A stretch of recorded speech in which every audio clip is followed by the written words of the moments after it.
Will come to order. The Subcommittee on Aviation and Space of the United States Senate's Committee on Commerce convenes today for what I consider a very important hearing. 57 days ago, our nation witnessed the first major U.S. commercial passenger flight crash in nearly 16 years. Families had their loved ones taken from them in an instant. Children lost their parents, husbands lost their wives, a Kansas couple lost their daughter, and a rural community in our state called Kiowa lost a husband and wife, a pillar of the community, who were traveling to visit their daughter in college. I've taken that American flight before. There were many Kansans on that flight, and several of the members of this committee lost constituents on the American Airlines flight 5342 and the Army's Blackhawk helicopter. In addition to the families who are grieving, our first responders made heroic efforts to find survivors and save lives, and the investigators have spent nearly 2 months searching the Potomac River and working to reconstruct wreckage to find answers. It has been a difficult 57 days. 67 lives that were lost on January 29th were taken prematurely in an accident that, by all indications, should have been avoided. Now, the families of these victims, the Federal Aviation Administration, the National Transportation Safety Board, the U.S. Army, and Congress are tasked with how to best honor the memory and make certain accidents like this never happen again. I want to highlight NTSB Chair Jennifer Hamady and NTSB Board for their diligence and transparency throughout the investigations. That job obviously is not an easy one, but it's been done with professionalism and care. It's their work that we are here, brings us here today to review.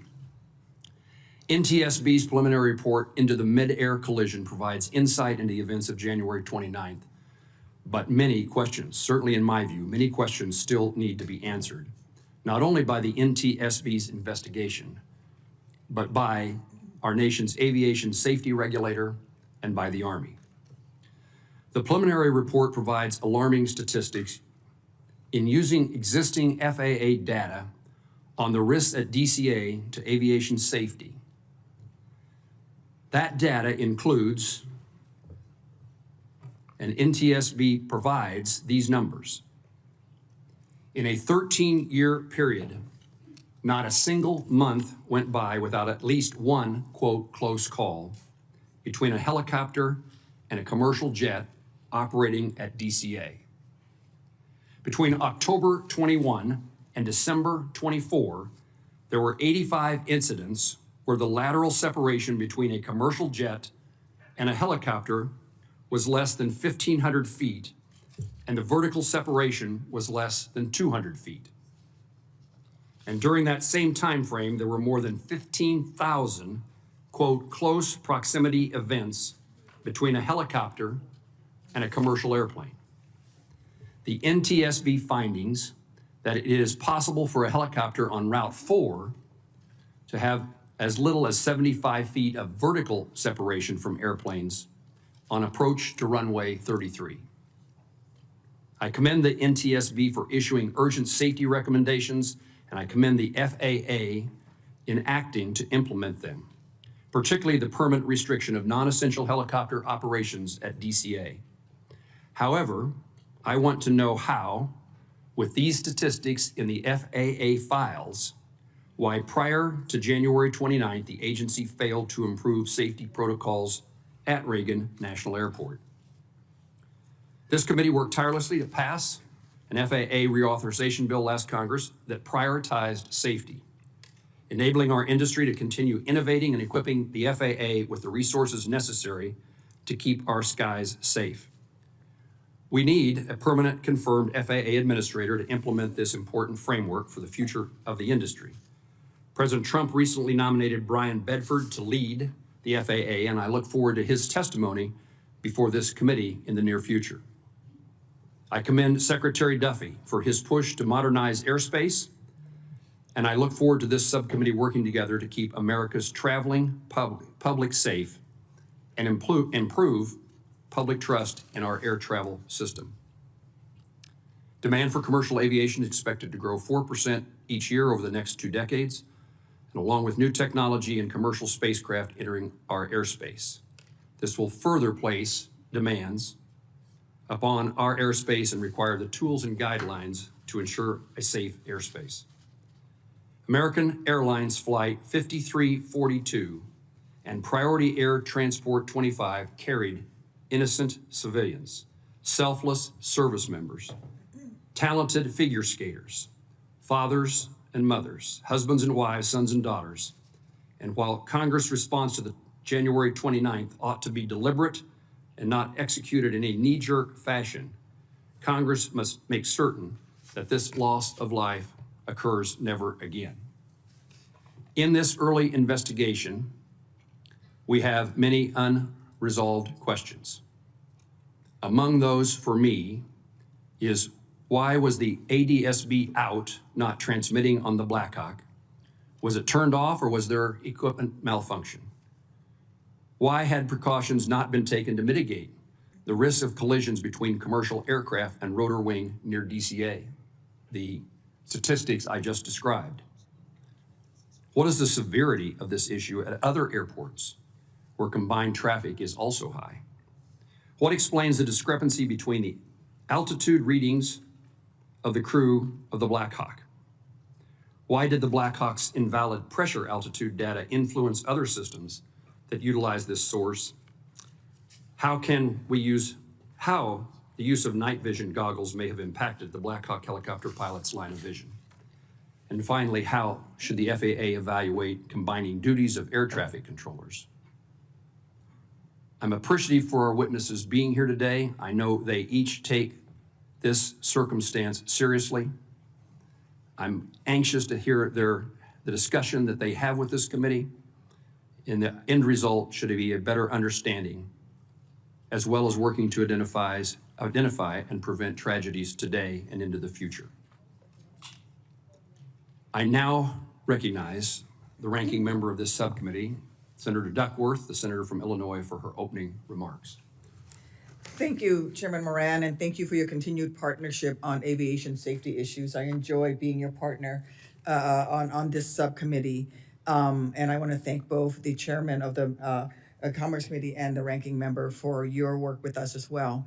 I do want to extend, first and foremost, my condolences to the family members of the victims, some of whom are here with us today, both on the commercial airliner as well as the family members who lost the brave soldiers in the Blackhawk helicopter. These are folks who put on the colors of this great nation, committed themselves to defending this great nation, and were at their duty stations training to protect and defend us as they lost their lives.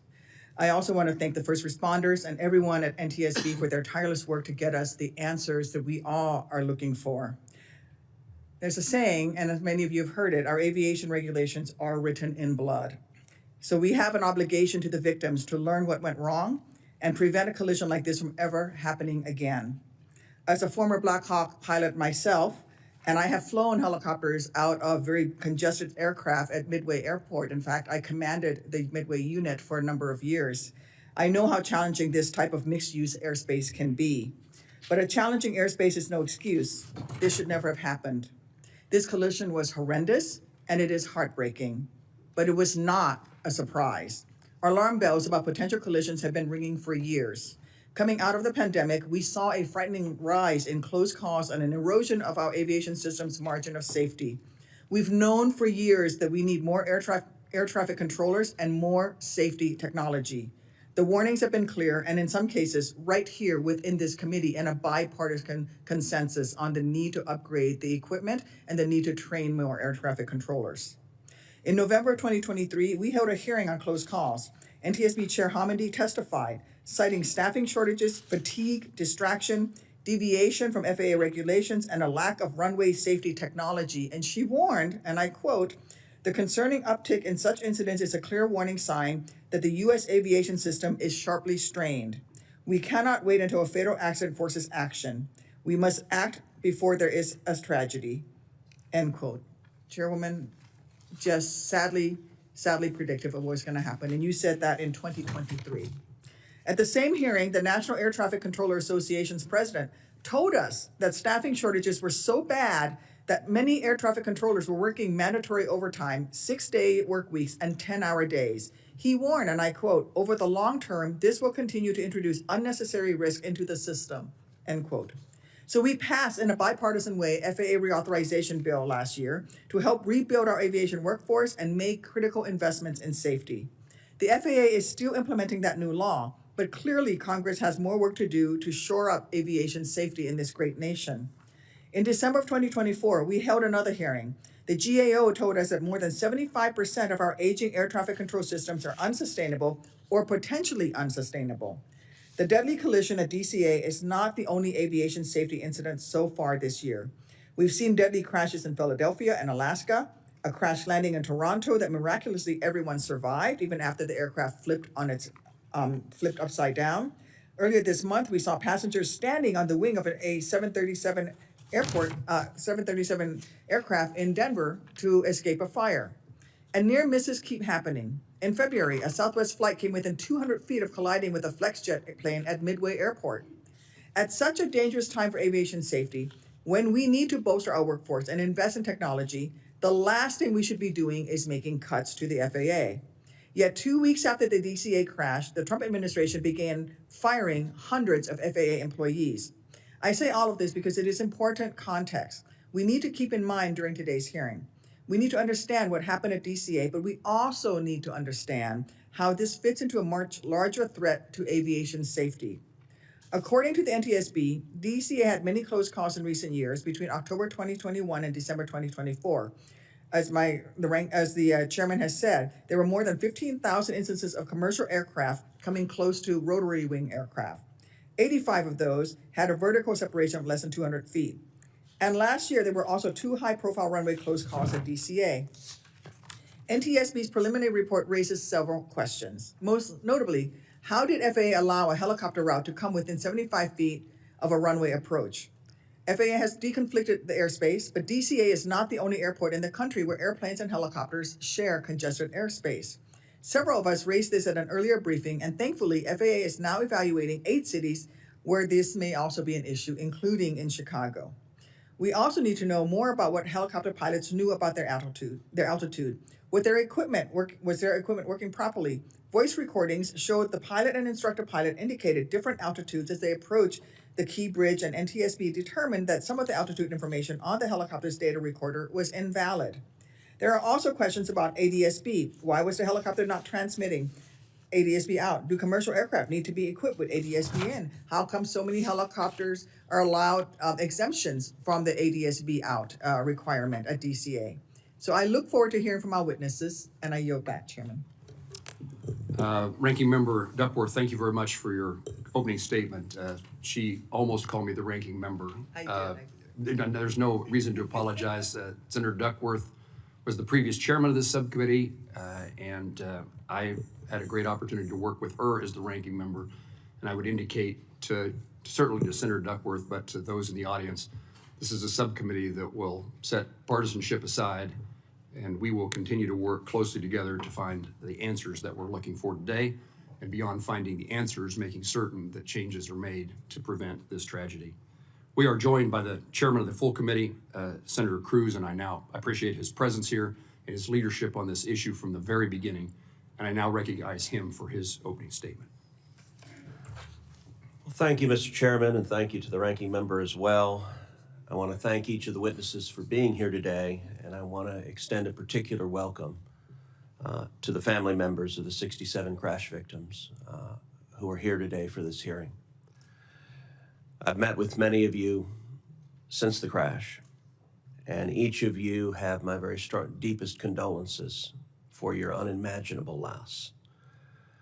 The crash involving American Airlines Flight 5342 and the Army Blackhawk helicopter was preventable. It didn't have to happen. And I want you to know that I am committed to using the power of this committee to determine if any policy failures led to this crash and making certain that Congress acts to correct them. This accident marks the first time a commercial crash in the United States has led to mass fatalities in over 15 years. While America's national airspace system has kept Americans safe for decades, this critical juncture shows that more action must take place to enhance the safety of our system. The hearing today will examine the factors leading up to the mid-air collision 300 feet above the Potomac River. Whether the Army's practice of disabling ADS-B out is a glaring safety concern. Whether the FAA missed warning signs with thousands of instances where helicopters and commercial aircraft at DCA came too close to colliding. Whether the communications between the air traffic controller and both of the pilots of the American Airlines flight and the Blackhawk helicopter was inadequate. The families of the American Airlines Flight 5342 victims deserve answers. Congress deserves answers. And the American flying public deserves answers to these important questions. The NTSB does terrific work. I'm grateful to Chairman Jennifer Homendy and her team for their thorough investigation of this accident. The preliminary report being discussed today is factual. It does not include analysis, nor does it include findings. It is just one step in what will be a lengthy and ongoing investigation. This committee will closely follow how that investigation proceeds and look forward to the NTSB's full findings. Some actions, however, cannot wait. Aviation safety is dependent on what is called the Swiss cheese model. Each layer of cheese represents a defense against an identified risk, building redundancy into the system to plug holes and prevent accidents. After decades of advancements, the U.S. aviation system has been held up worldwide as the gold standard of safety. The FAA's air traffic organization depends on thousands of talented air traffic controllers, hundreds of millions of dollars in annual investments to sustain technologies used to operate the air system, and billions more invested in technologies and facilities across the system. Even with these significant investments, the air traffic system is failing. Facilities, which are falling apart, are short-staffed, and projections show that the shortages will last for years. Over the weekend, the NOTAM system broke down for a third time in just 2 years. Congress has provided tens of millions of dollars in the past two years to modernize the NOTAM system. And it has broken down already twice this calendar year. President Trump and Secretary Duffy have pledged to take action to improve the air traffic control system. I plan to lead this committee in passing legislation to do the same. We must provide resources for the needed short, medium, and long-term improvements that chart the path to success and sustainment for the air traffic system. Earlier this week, I issued a call to aviation stakeholders for specific ideas to improve the air traffic system. I asked for concrete proposals, taking nothing off the table prematurely to make sure that whatever resources and authorities Congress provides to the administration will make a lasting difference. My proposal will complement the Trump administration's forthcoming plan.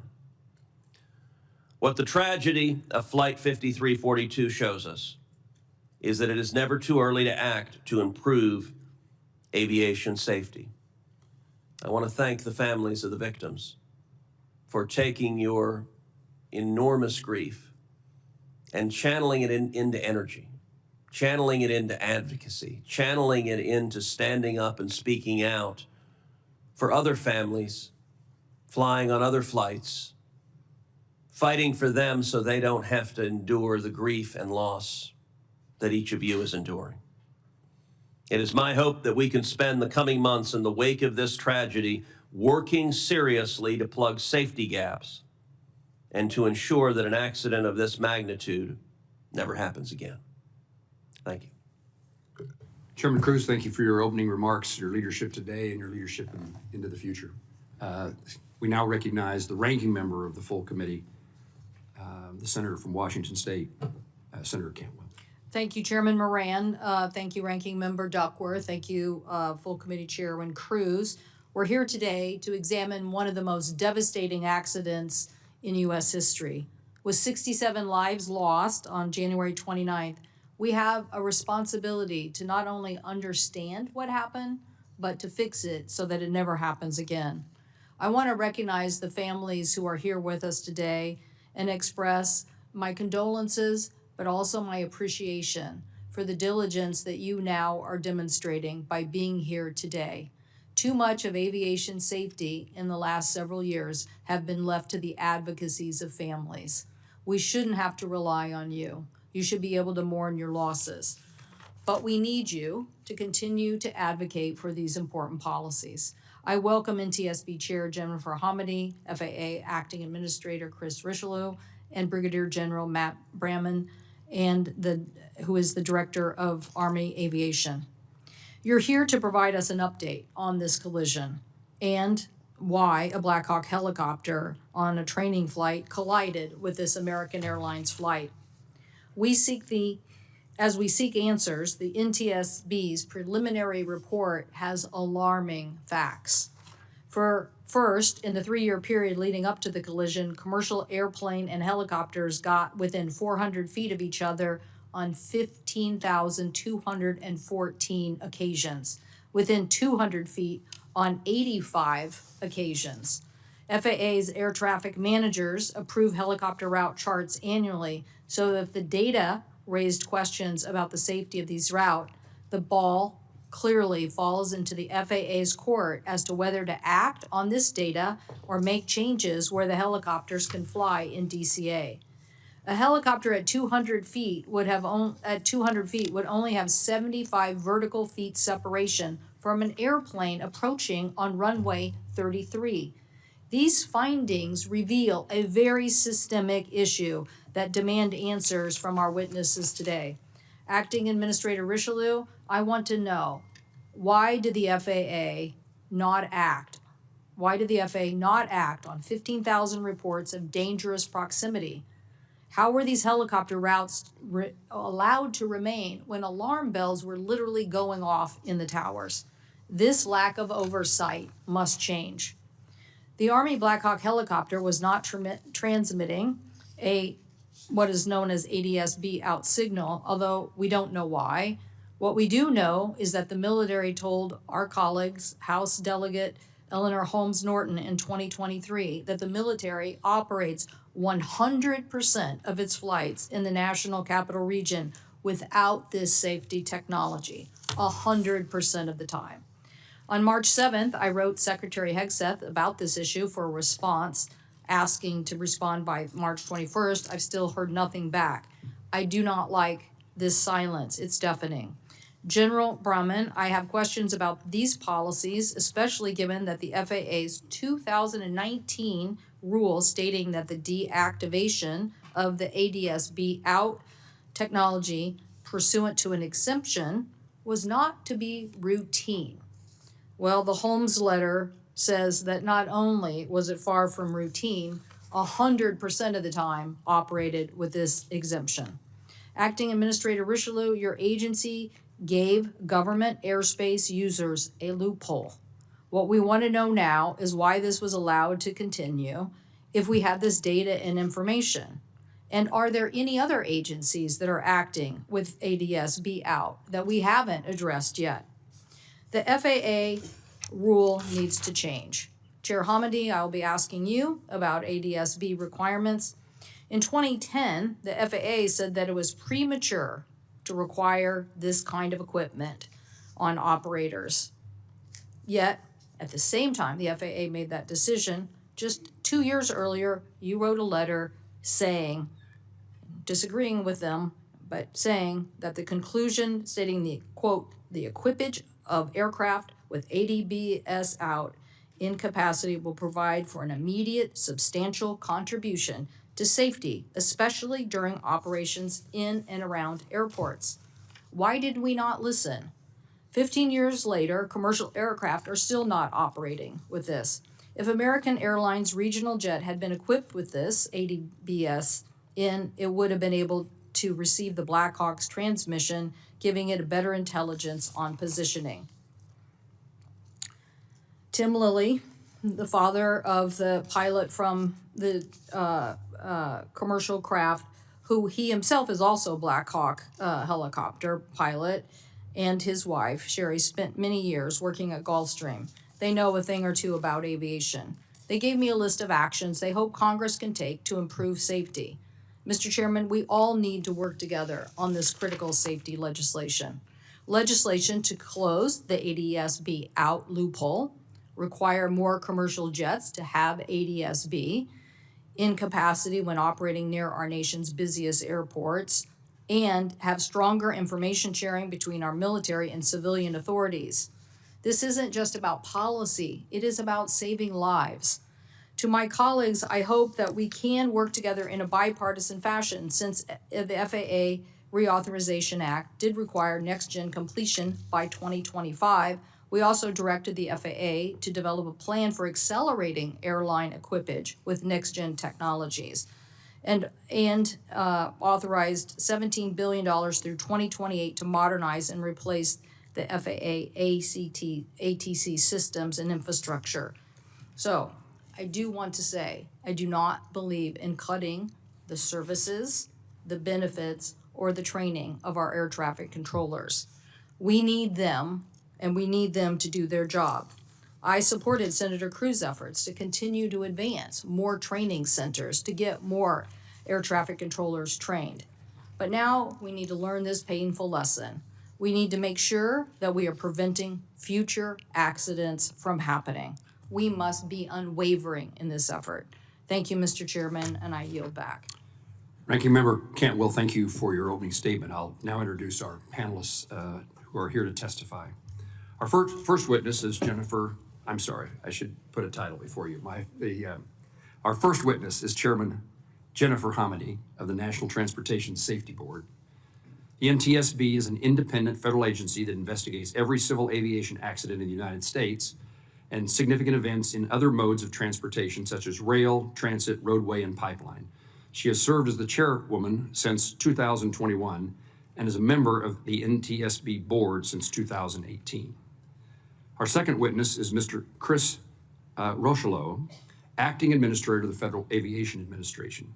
Mr. Rochelot has served at the FAA for more than 20 years in multiple roles, including as Deputy Associate Administrator for Aviation Safety.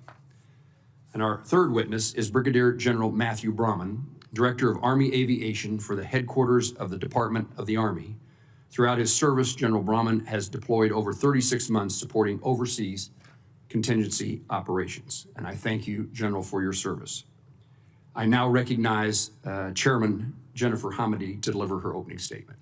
Thank you, Chairman Moran, Ranking Member Duckworth, Chairman Cruz, Ranking Member Cantwell, and members of the subcommittee for the opportunity to provide you with an update on our investigation of the mid-air collision that occurred over the Potomac River near Reagan National Airport on January 29th. The NTSB knows tragedy all too well. We experience it every day, which is why we fight so hard for safety. Yesterday, we remembered the 6 lives lost during the collapse of the Key Bridge in Baltimore a year ago. Today, we once again mourn the 67 lives lost at DCA, the 7 in Philadelphia, 10 in Nome, Alaska. We often talk about safety in terms of numbers. Did accidents, fatalities go up or down? It's important that we remember today that those who died at DCA and in other accidents we investigate aren't numbers. As you said, these are mothers, fathers, sons, daughters, wives, husbands, cousins, best friends who won't be there with their loved ones for Easter egg hunts, Passover seders, the end of Ramadan, Mother's Day, Father's Day, graduation, all of life's celebrations. Their families and friends, whether in person or online, are here today. I can only imagine what they're going through, and I want to take a moment to again express our deepest sympathies to each of them. Please know that we keep you in our hearts as we diligently work to determine how this tragedy happened so no one experiences the deeply significant loss you must feel today. NTSB was on scene that night within an hour of the collision, and we remained there for over a month. Work continues to this day, including diving operations to recover personal effects and any remaining portions of the wreckage. On March 11th, we released our preliminary report, which contains only factual information that we've gathered in the first few weeks, all of which can change throughout the course of the investigation. It doesn't include analysis or findings, nor does it determine probable cause. Those will be in our final report. But we don't wait for a final report to take action if we uncover critical safety issues that require immediate attention, which is why, in conjunction with the release of our preliminary report, we also issued 2 urgent safety recommendations to the FAA. In both reports, we cited FAA surveillance data that showed between October 2021 and December 2024, there were over 15,000 close proximity events between commercial aircraft and helicopters at DCA. In reviewing that and other data, including airport operations and established helicopter routes, we determined that the separation distances between helicopter traffic operating on Route 4 and aircraft using runways 15 and 33 are insufficient and pose an intolerable risk to aviation safety. As a result, we recommended that the FAA prohibit operations on helicopter Route 4 between Haynes Point and Wilson Bridge when those runways are being used for departures and arrivals. We also recommended that the FAA designate an alternative helicopter route that can be used to facilitate travel between Haynes Point and the Wilson Bridge when that segment of Route 4 is closed. I want to commend Secretary Duffy for his swift acceptance of our recommendations. The Secretary and the Acting Administrator and the General have been tremendous partners throughout the course of this investigation, and I want to thank them for their commitment to safety. I know we're all searching for answers, the right safety solutions, but the NTSB is the gold standard for accident investigations for a reason. We are thorough and we're fact-based. We leave no stone unturned and we let the evidence guide us. Investigations take time. We have a lot of work to do in this investigation, from interviews to analyses of large volumes of documents and data to review, to air carrier operations that we have to review, helicopter operations, air traffic control, human performance, helicopter airworthiness, flight recorders, and more. In total, we have about 40 NTSB experts leading this investigation in collaboration with the parties and others, and we're aiming to complete this investigation within 1 year, barring, of course, any unforeseen circumstances. Now, I want to close by thanking you for your steadfast support of the NTSB, and I look forward to answering your questions. Thank you, Chairwoman. We now recognize the Acting Administrator Rocheleau of the FAA for 5 minutes. Thank you, Chairman Moran, Ranking Member Duckworth, Chairman Cruz, and Ranking Member Cantwell, as well as members of the subcommittee. Thank you for the opportunity to be here today to discuss the NTSB's preliminary report on the mid-air collision of PSA Airlines 5342 and the U.S. Army Blackhawk helicopter that occurred in January near Ronald Reagan Washington National Airport, or DCA. I would like to begin by offering my sincere sympathies to the families and loved ones of those who perished in recent aviation accidents, particularly the accident near DCA. The FAA continues to support the ongoing NTSB investigations. Our work with the NTSB will help us understand the factors that contributed to these accidents and we will use the data to inform future FAA actions. Aviation safety is the FAA's #1 priority. Let me repeat that. Aviation safety is the FAA's #1 priority.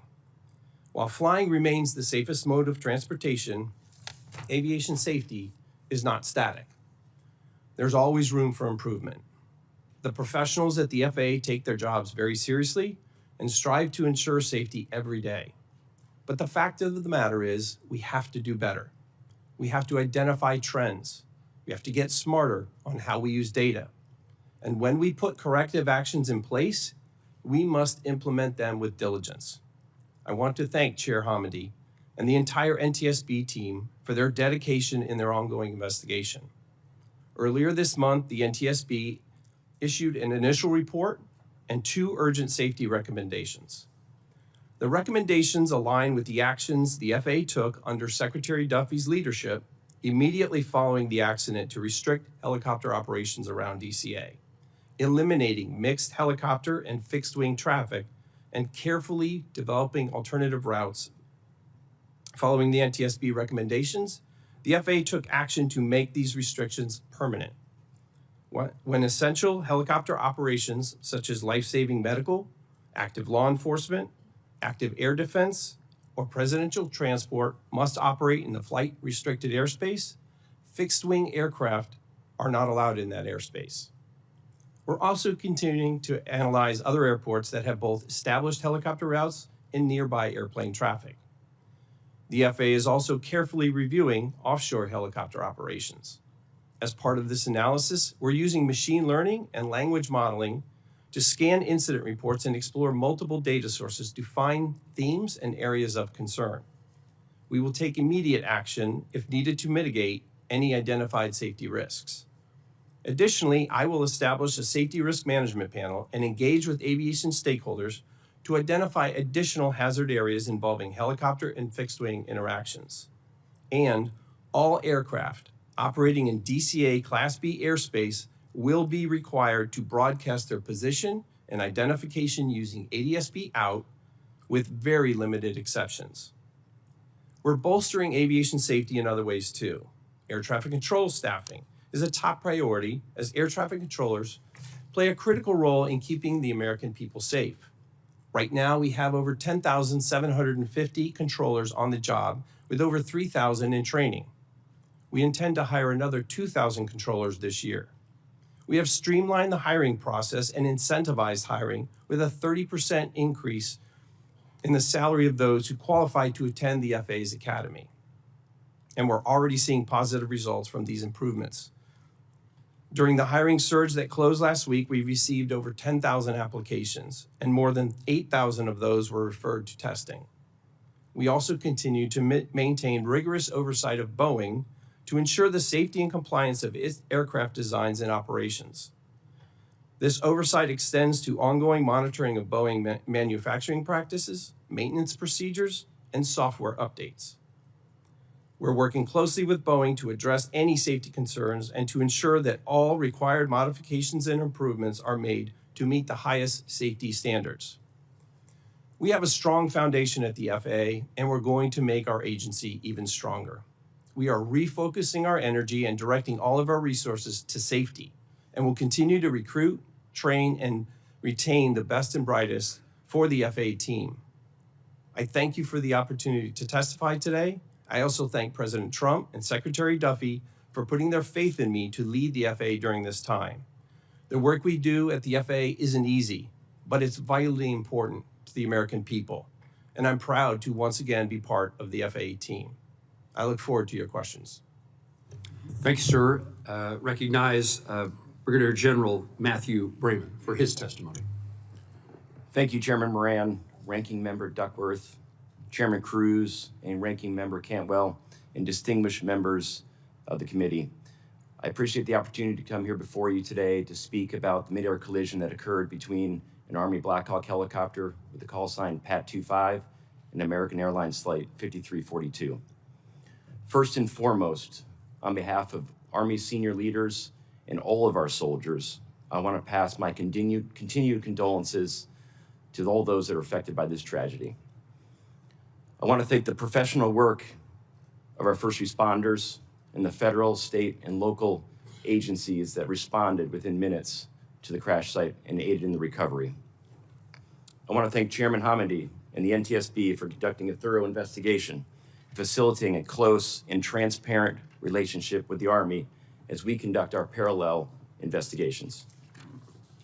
The NTSB remains lead in the investigation, so I can't offer facts and recommendations at this time, but I can offer an Army perspective on the preliminary report and provide clarifying information on Army helicopter operations, and certainly can do that here in the Washington, D.C. area. For context, Pat 25's unit, the 12th Aviation Battalion, falls under the Army Aviation Brigade, or referred to as the TAB. And that unit has the mission to provide continuous, responsive aviation support to senior military and government leaders to enable continuity of government operations and defense support to civil authorities. The TAB is one of dozens of organizations, both civilian and military, that operates helicopters in the DC area. Our aircraft continue to meet all requirements to operate in the national airspace, in Class B airspace, and the helicopter routes in Washington, D.C., and they operate under positive control of flight services when within 30 nautical miles of DCA. Pat 25 was operating out of Davison Army Airfield at Fort Belvoir. The crew of 3 were fully qualified to fly in the local area. The pilot in command, CW2 Andrew Eads, was an instructor pilot.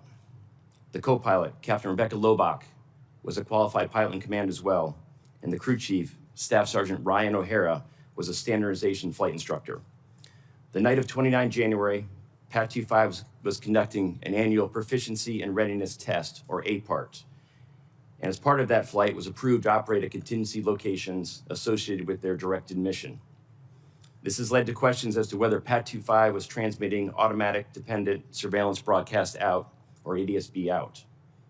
The specific status of both its operation and functionality is something that is under the investigation of the NTSB. The crew, however, was approved to operate with that capability off in accordance with Army policy. The aircraft transponder, however, was active with Mode 3 Alpha Charlie and Mode S when within the Class B airspace, and was emitting all the required information to allow air traffic services and traffic collision avoidance systems to detect and track the aircraft. Army policy does not permit transponder off operations in the national airspace. They do not permit transponder off operations. There is certainly no shortage of speculation on potential causes of the accident. I understand well the desire for answers. As the director of Army Aviation and a senior Army aviator, there is nothing more important to me than the capability, proficiency, and safety of our air crews and those whom they transport and support in defense of this nation.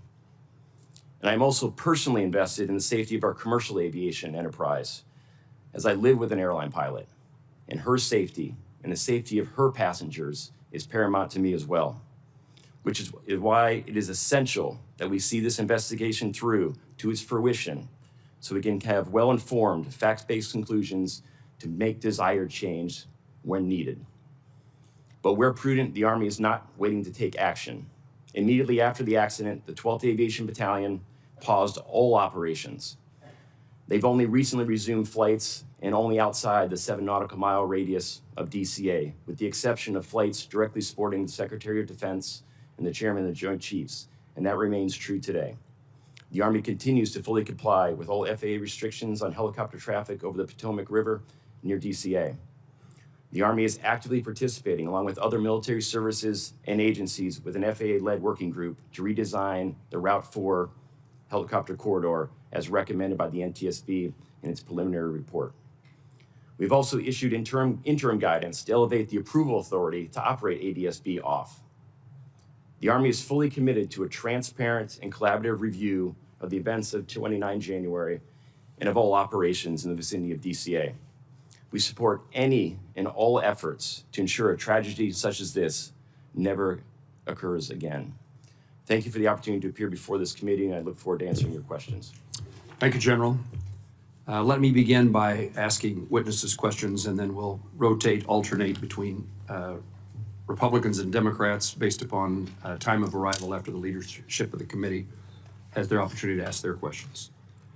Chair Hamidi, let me begin with you. First of all, I am interested in learning about the occurrences that have been described. I described in my opening statement about near misses and occurrences, TCAS advisories that occurred on numerous occasions over a long period of time. And what I hope you, and I will ask the administrator of the FAA these questions, but I'd like to know, what did people know? When did they know it? And why didn't someone do something about it? In asking you about this topic, is the information that is collected by the FAA, that's where these statistics that we've each mentioned, that's where they come from. Is that true? There were different sources of information, some which was FAA, some of which are voluntary safety reporting programs. And do those voluntary safety reporting programs, it's voluntary reporting to the FAA? Yes. So, I want Yes. to give you a chance Yeah. today. Yes. So the information that has been described here about those events over a long period of time is housed and utilized by you, but housed at the FAA. I believe through a contractor, but yes. And do you know at this point whether that information was reviewed in a regular manner? Have you investigated why information that seems so important didn't result in changes in policy, rules, or regulations? I don't know why. What I will say is this was a data request, came from a data request from the NTSB. We made that with the FAA and received information from the Aviation Safety Action Program, ASAP, from ATSAP, which is air traffic control, from mandatory occurrence reports, and we also received information from FAA surveillance data from radar. But this was a request from us, and that resulted in our evaluation of that data and our urgent safety recommendations. It is, I don't know if the FAA pulled that data themselves at any point, and I'd have to defer to the acting administrator on that. That information was so valuable, so important, so critical that that's the reason you asked for the immediate changes in safety regulations, true? Yes, and there does seem to be an issue with identifying emerging trends, and looking at, there's a lot of data going to FAA, and taking that data and looking at trends and not specific issues, I think is something not only the IG has raised, but others have raised, even the acting administrator has raised about having to do a better job with analyzing those trends. But it's key, because if we can get it after an accident occurs, what's key is getting it before and preventing it. This is the wake-up call that suggests whether changes need to be made, true? Correct. Administrator, I'm interested in asking you the same series of questions. What did the FAA know prior to this accident? When did they know it?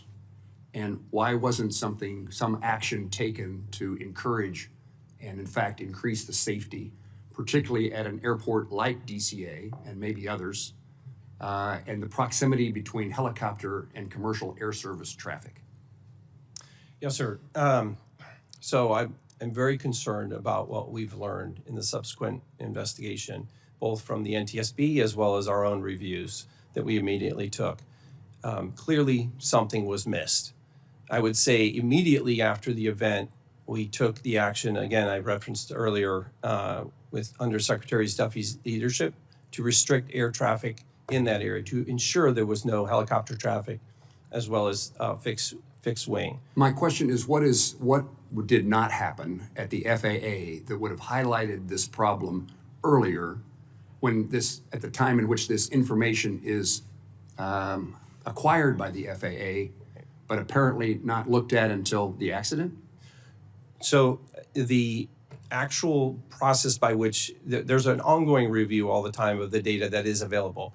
As the chair mentioned, there's millions of pieces of data that come in, and I would tell you that we have verified every single near mid-air collision was investigated, but there are certainly those instances where the information itself was not identified, and that's why we've put artificial intelligence and machine learning in place now to ensure that we're able to go through millions and millions, tens of millions of pieces of data to identify those trends and act quickly to mitigate those risks. There's no question but what, had this information been utilized by the FAA or others, that steps could have been taken to make certain that flying, particularly again in the circumstance of helicopters and commercial aviation at a place like Reagan National Airport, there would have been an opportunity to do something had that information actually been known and acted on. Yes, True? sir.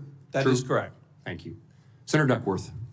Thank you, Mr. Chairman. Following up on the chairman's questions, which is also my first question, Mr. Rushlow, can you tell me if this new methodology using the AI or whatever other methodology you're using to look at the aggregate data is being applied to other airports where there is close helicopter traffic in proximity to landing aircraft? Commissioner? Yes, Senator, it is. We have 10 locations around the United States, including Alaska, Anchorage, that we're looking through right now, what we are referring to as hotspots, to look at similar trends, similar activities as it relates to fixed wing and helicopter operations. Is this methodology of reviewing aggregate data going to be applied nationwide, not just in this particular area, but to look at the overall trends of near misses at other airports, not just between fixed wing and rotary wing? Yes, ma'am. So there are 3 activities going on right now. First, the hotspots I referred to. Second is kind of a nationwide use of this review and use of this new capability that we've just admitted. And then, of course, the ongoing analysis and how we're doing that with our industry partners as well as the military. Thank you. According to NTSB, between, as we've said, between October 2021 and December 2024, there were more than 15,000 instances of commercial aircraft coming close to helicopters. 85 of those had a vertical separation of less than 200 feet. General Brayman, do you know how many of those 85 close calls involved Army helicopters? Ranking Member Duckworth, we do not. Can you tell me why that is? That data in those databases is currently not shared, but certainly the Army is interested in becoming part of an opportunity to share data because that's relevant to our safety as well. Mr. Rushlow, will the FAA commit to sharing that data with the Army? Yes, ma'am, we will. Thank you. We've also asked for that information, and we're going to share it as part of our investigation with all the parties. And I think this needs to be ongoing into the future so that, especially the military aircraft that are flying within rotary wing close vicinity, these folks should be getting this data, and we can do that moving forward. Mr. Rushlow, will FAA, or I've already asked that, General Brayman, can you explain the Army's rationale for its policy that gives commanders discretion to determine how many crew chiefs are needed for a particular mission? I think it's important. I don't think that the civilian population understands the extent to which the Army does risk assessment and risk mitigation and risk analysis and that process. I think would be important. And how are you going to be implementing that process moving forward? Thank you, Ranking Member Duckworth. I realize that I have broad authority as the Army aviation regulation proponent to direct how every aircraft and every operator conducts their mission. But the reality is, and I'm not afraid to take that authority and use it when appropriate, the reality is the best individuals we have to assess the risk of every single flight are our unit commanders because we hold them responsible. They have the authority, the responsibility, and we hold them responsible to take any mission that they authorize, look at the factors involved, understand the people assigned to their organization, and adapt that crew to meet those requirements.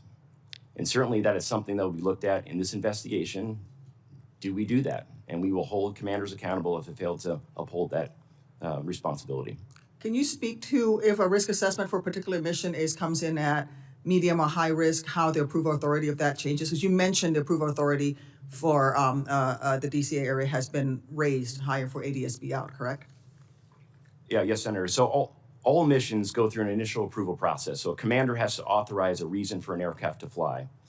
At the completion of that authorization, the crew then assesses all the risks associated, known and expected risks associated with the mission they've been tasked to do.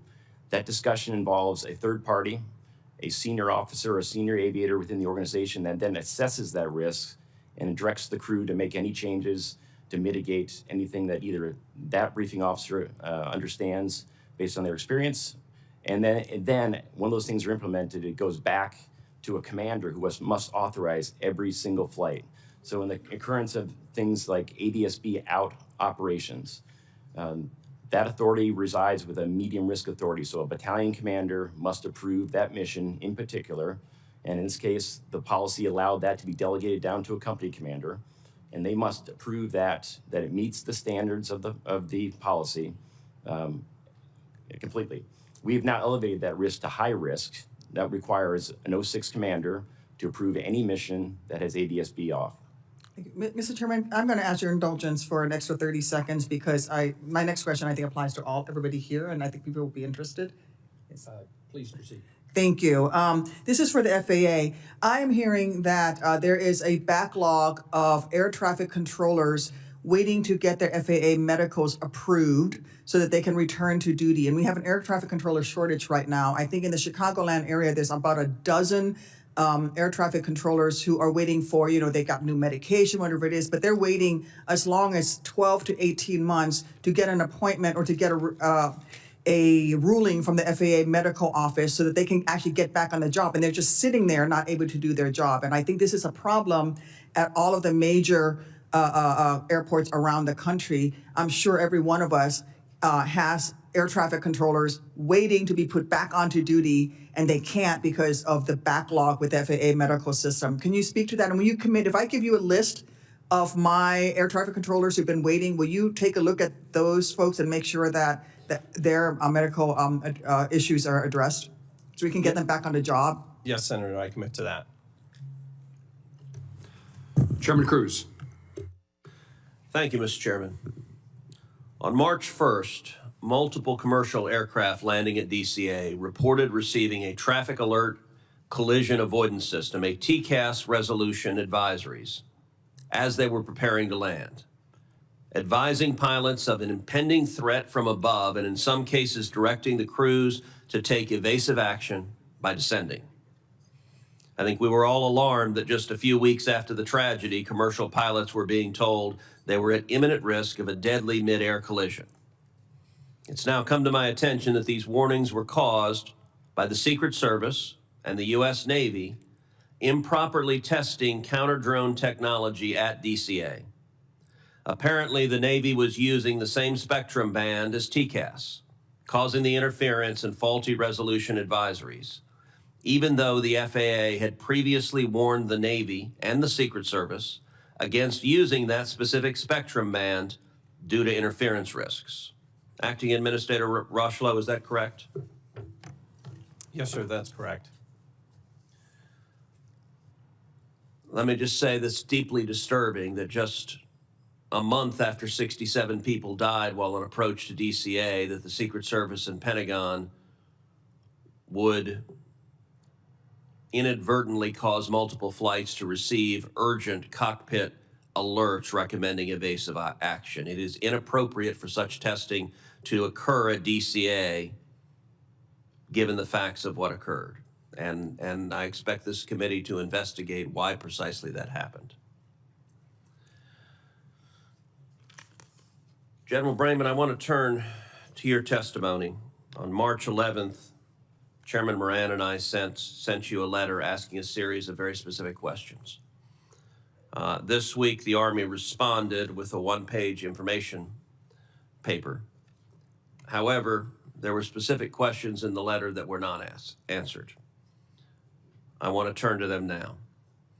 We asked you specifically, how frequently does the Army turn off ADSB out transmission?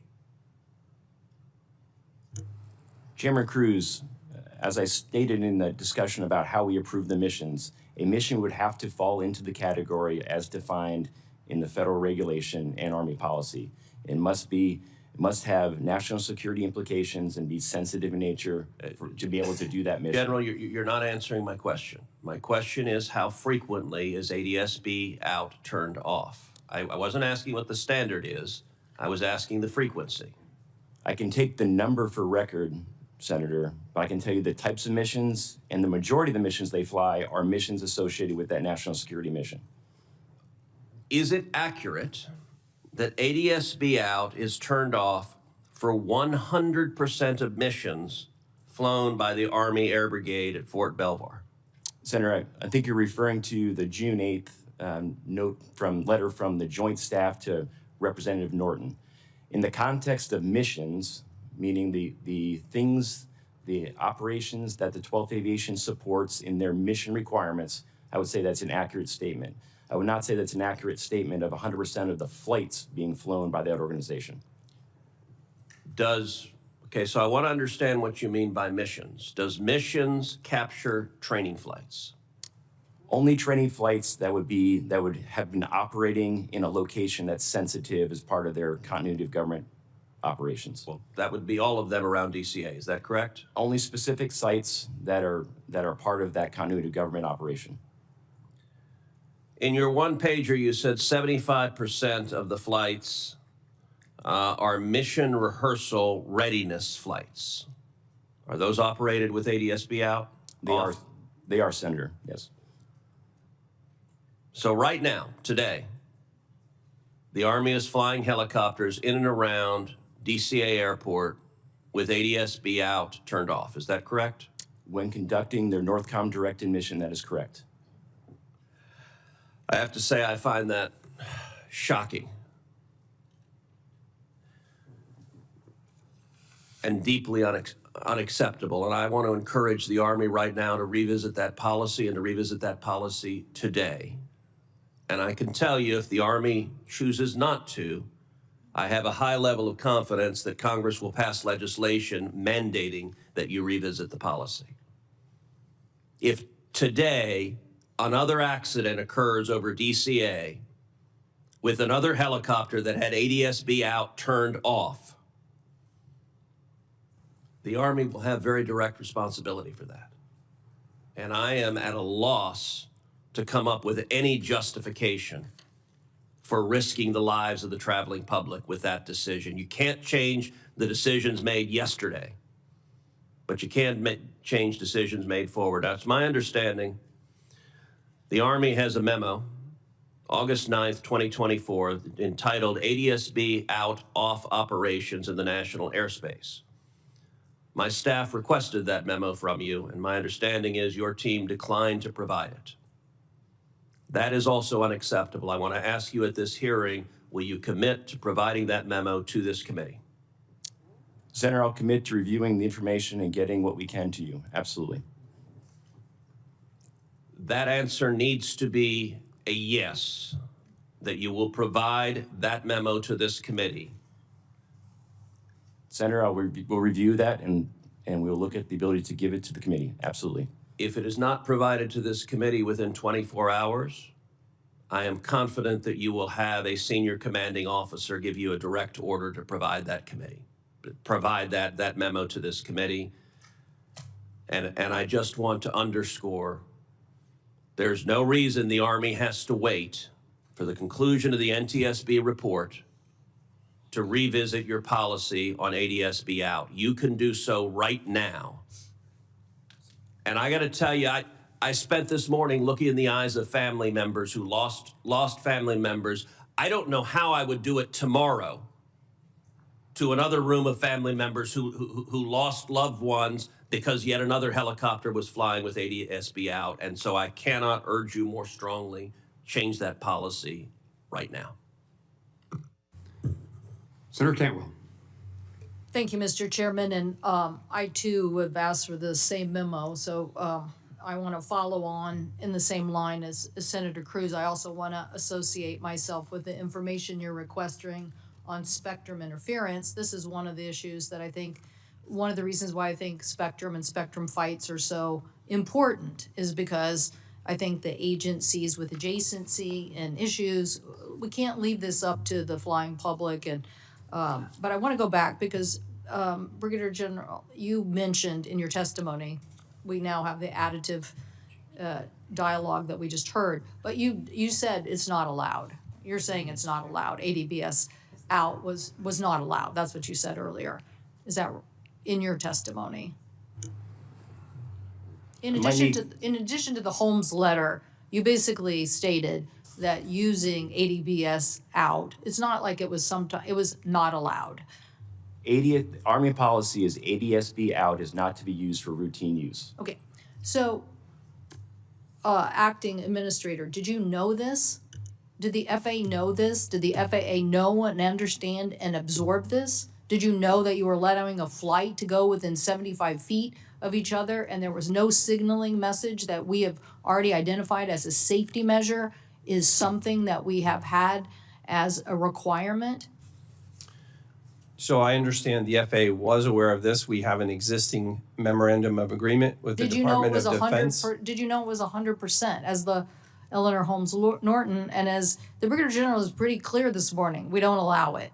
Even to the point of not answering Senator Cruz when they're going to change it, because I'm pretty sure their attitude is going to be, we don't allow it. He's going to say he would rather have a route somewhere where he can fly without it. That's what he's going to say. And so, you know, that's a separate issue over here. Our job, though, is the FAA oversight, and you can't give exemptions to things that you don't understand. And so he, in their application, kind of made it sound like, well, it's not going to be that routine, but he's very clear.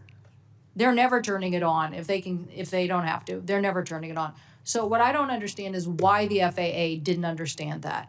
Why you would allow this design. This is the wrong design. Whoever said you could fly in this airspace this close together without a safety feature that was already being required by the FAA and then giving them an exemption makes no sense. So why did you allow it to happen? So I can't speak to why the previous administration may have allowed for that memorandum of agreement, which is why we, effective today, will require in any DCA Class B airspace, ADSB out to be turned on, except in very limited circumstances. What are those other limited circumstances? So that other would- agencies? Is there any other agency that's doing this? So that we have 46 different helicopter operators within the National Capital Region. But again, DCA Class B airspace will now require ADSB on to be out. What other agencies are operating this way? So we have certainly a number of military units. We have local law enforcement. We certainly have the Department of Justice and FBI. We have a number of different agencies that fly the Park Police. And those are the entities that we're working with closely now to make sure, first and foremost, they understand the new restrictions that we have in the airspace. Do they have exemptions? Some of them do.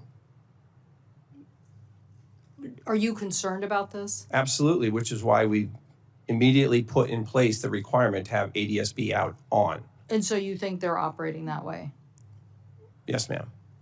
You think that Homeland Security is operating that way? They are operating, effective today, they will be operating with ADSB. Effective today? Yes, ma'am. So for the last month, you've known, as I am going to submit for the record, a letter from the Department of Homeland Security that basically says, under the Federal Aviation Waiver, all U.S. Custom and Border Protection, air and marine operations in the capital region basically have this exemption as well. So they haven't had. So I want to understand, if people were Sure. still flying in this airspace, we all fly in and out of this airspace. Right. Do we now have to worry about other operators in this airspace that may be doing the same thing as happened with the military? So And I now should- you're telling me you're going to take action today. I should clarify, immediately after the accident, we put the restrictions in place so that no mixed traffic could occur. No helicopters and fixed wing in the same airspace. Today, we're requiring the ADSB out to be on. So previous to this day, the fixed wing as well as helicopters were not allowed in the airspace. So we cleared the complexity of that airspace. Now today, you're going to say to Homeland Security, you have to have ADBS, basically the automatic surveillance broadcast system has to be on. You're going to make that today. That's correct. Well, I For would. any of the Class B airspace that you can see in the graphic, in that red airspace, that's required. Acting Administrator, you're not building faith in this system of oversight of the FAA if you're telling me that we now have a bunch of other operators in this airspace that you now said after the accident were prohibited, but now you're going to turn it back on, and if they meet this requirement. And we have letters from them thinking that they're exempted. I want to see this rule. This would have been a great debate with Mr. Bradbury before the committee, because the American people, these poor families have lost loved ones. This is not their day job. It is your day job. It is the day job of the FAA not to allow these exemptions to become prolific and everybody use them, and then us have to sit here and figure out how to do our oversight job of you to make sure that these details are exposed when we can't even get a memo from some of these agencies. So, Mr. Chairman, I know my time has expired, but I will come for a second round with the witnesses, because I think it's clear. The NTSB has been very clear on the requirements for ADSB and in this case, if they would have listened to them, it's $40,000 to equip, $20,000 to equip one plane. You could probably equip the whole fleet of aviation for $100 million. I guarantee you their lives, the family lives, are worth that. Thank you, Mr. Chairman. Before recognizing Senator Budd, does the FAA, Mr. Rushlow, does it have the authority to supersede the operations of the Army and these other agencies in the airspace around airports? We haven't gotten the Army to say they're going to do this with their own policy, but you say you're mandating it. Do we know that the Army and others have to follow your mandate? Yes, sir, they do. Okay. Senator Budd. Thank you. Well, first and foremost, I want to offer my condolences and prayers to all the families that are here today. I'm saddened that so many North Carolinians were lost in this accident, including Captain Rebecca Lobach and the 4 members of 5342's Charlotte-based flight crew. Samuel Lilly, Jonathan Campos, Denasia Elder, and Ian Epstein. Senator Moran, I'm sorry for the loss of so many Kansans as well in this incident, and I want to thank you for organizing this hearing. Chair Hominy, thanks for your work so far. On page 9 of the preliminary report, it states that the MPFR, the multi-purpose flight recorder's reading for pressure altitude conflicted with other altitudes readings. Ultimately, this conflict led your team to invalidate the pressure altitude reading provided by the recorder. Can you provide any details on the differing altitude readings? And do you have any update on whether this conflicting data was limited to the MPFR or if that was provided to the flight crew and perhaps was a confusing factor? We are still looking into that and doing some testing. What I will say is the pressure altitude was determined invalid on the Blackhawk because we would expect that to be somewhat similar to the CRJ, but it was much lower. So we determined that that was invalid and it couldn't be used to calculate the barometric altitude. We would need 2 sets of data, which is pressure altitude and barometric pressure setting. We had the pressure setting. We don't have the pressure pressure altitude data for that. So we can't. We were not able to determine from that what the barometric altitude was of the Blackhawk. However, we are looking at other data. Okay, thank you. General Braun, PAT 25 was operating out of Davison Army Airfield on a pilot annual standardization mission at the time of the collision. Given the concentration of senior military and civilian officials surrounding DCA, how vital are these missions to readiness for continuity of government operations? Senator, they're extremely vital. To go back to Senator Cruz's question about how many flights are done, 75% of the missions flown by the 12th Aviation Battalion are in direct support of the continuity of government rehearsals, exercises, and making sure crews are familiar with how to get that mission accomplished. And they stand ready every single day on a 15-minute alert string to do that mission. Thank you, General. Can the Army continue to fulfill its priority air missions, air transport missions, without access to Route 1 and Route 4? The Army is certainly, the fact that we're in the working groups will allow us to help influence routing that will allow us to continue to do that mission. I'm confident we can do that. Thank you. Chair Hamady again. In your view, is the permanent closure of Route 4 the only solution that allows for continued operations of both rotary and fixed-wing aircraft around DCA? And it's permanent closure when runways 15 and runway 33 are in use. That was our recommendation to the FAA. Thank you. Yep.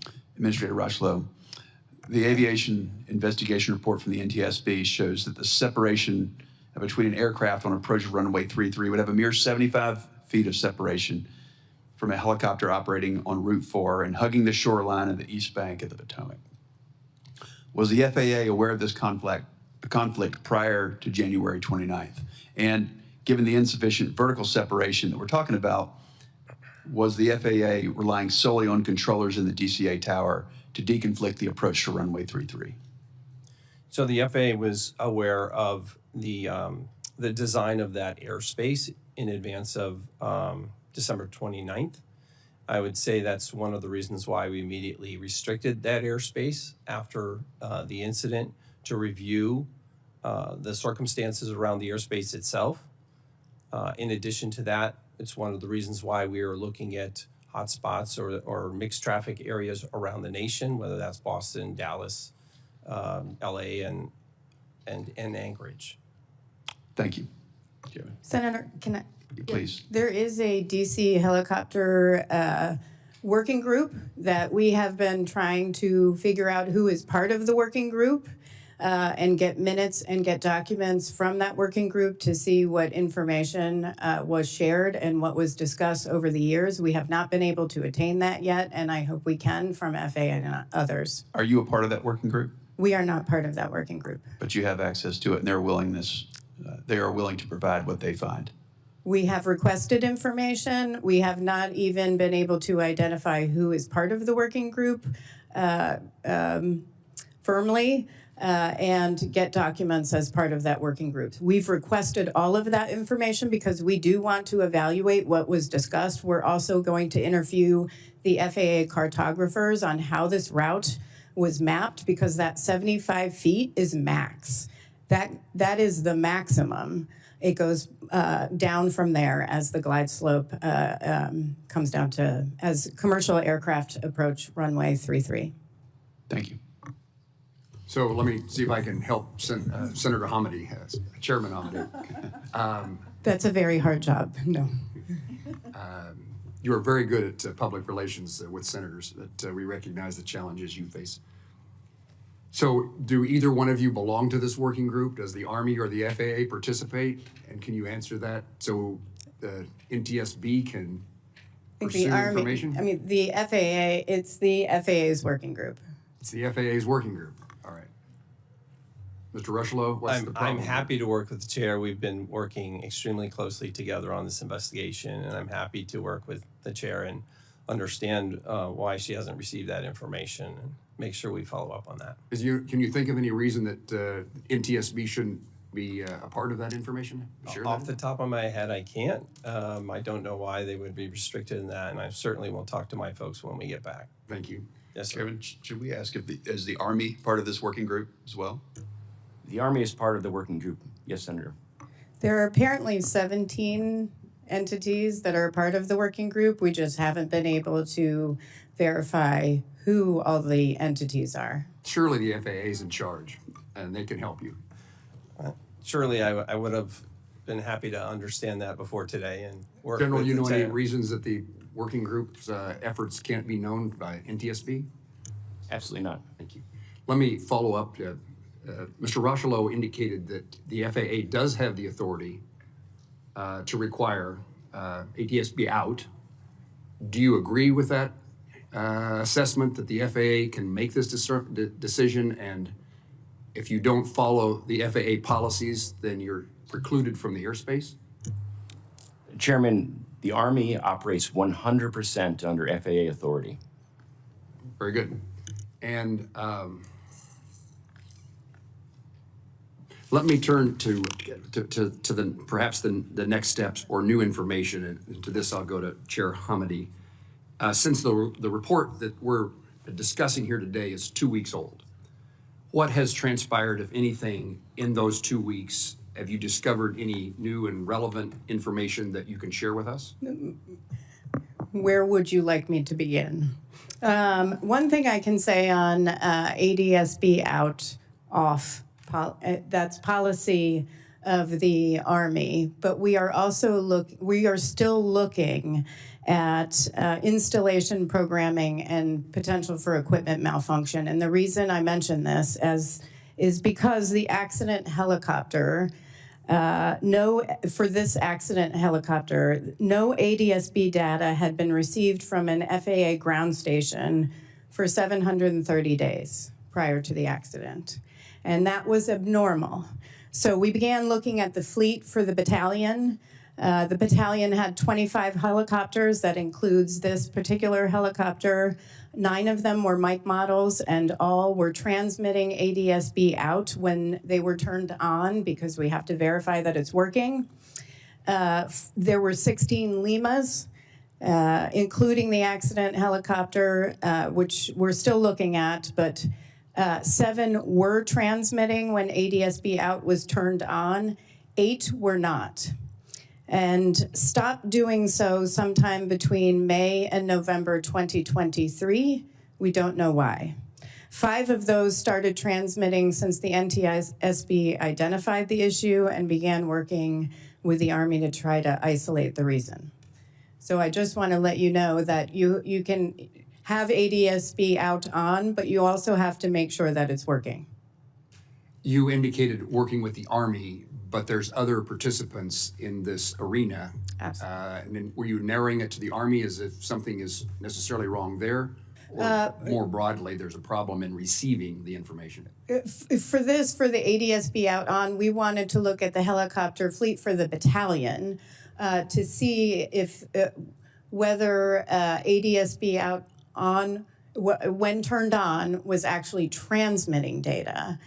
Because we did think it was abnormal that for the helicopter involved in the accident wasn't transmitting data for so long. Any explanation, General? Chairman, this exactly is what the value of the investigation is. There are things that you would not normally look at that are being determined here, and that's certainly going to help us drive policy and any changes that we need to do as a result of the investigation. And certainly the NTSB has the expertise to do that. So what we're hearing from Chair Hamady is that there may be, it may be transmitting, it may be on, but there's no receipt. There's, I don't know, technical problems in the process by which it's not providing the information it's supposed to provide, right? Chairman, obviously the functionality of any Army equipment, and certainly Army aviation equipment, is important to me. So if we're discovering that there's a challenge there, we will take direct action, absolutely. This is not an inconsequential thing, right? It's not. And I think for the public watching, because I think there are a lot of people watching, is ADSB out broadcasts latitude, longitude, and altitude and velocity once per second. It updates once per second versus 4 to 6 seconds for radar, which is significant when you have converging aircraft. Mr. Rochelow, you indicated as of today there's a change in policy at FAA. I would be interested in knowing if that change in policy is only related to DCA airspace, or you are making those requirements, putting those requirements in place for other airports. Thank you, Senator. So the requirements that I announced today are effective for the DC Class B airspace immediately. That part of our ongoing work, as I related earlier with respect to hotspots and the mixed traffic that we've seen that could be problematic, are areas where we're looking at kind of adding that requirement in. It seems premature simply along the lines of the way airspace is structured in different locations that we need to focus before acting too quickly. So we want to make sure That is, we're looking at the different airspaces and how they're constructed, that we're taking kind of intentional, careful action. And that intentional action is underway. You're doing Yes, that sir. at other airports Absolutely. today. And wherever we find a risk, we will mitigate that risk immediately. Chairman Hamady, I asked you a question, then I interrupted you, and you sound like your answer would be lengthy of the things that you've learned in the last 2 weeks. I'll come back to you after recognizing the two senators to my left. Thank you, Mr. Chairman. I want to follow up on what Chairwoman Hamidi is talking about, testing the ADSB out, whether it's actually transmitting data, because the data was not received. Will we be able to check that with all of the other rotary wing operators that are in this region as well? Is that something the FAA should be mandating? Is that they could do that? I mean, you're not looking at the other operators because they're not part of this accident, correct? So then my question for Mr. Rushlow is, will you be directing, will the FAA be directing all of the other helicopter operators, whether it's Homeland Security, local law enforcement, who have this exemption to ADSB out, will you be directing that they actually test their equipment to make sure that it is actually transmitting the data that can be received? Yes, Senator, I think that's part of our ongoing work in the collaboration between those operators and how we make sure they first and foremost understand the requirement, and second, that their equipment is functional. Okay, thank you. I wanted to also follow up on my earlier questioning about the FAA's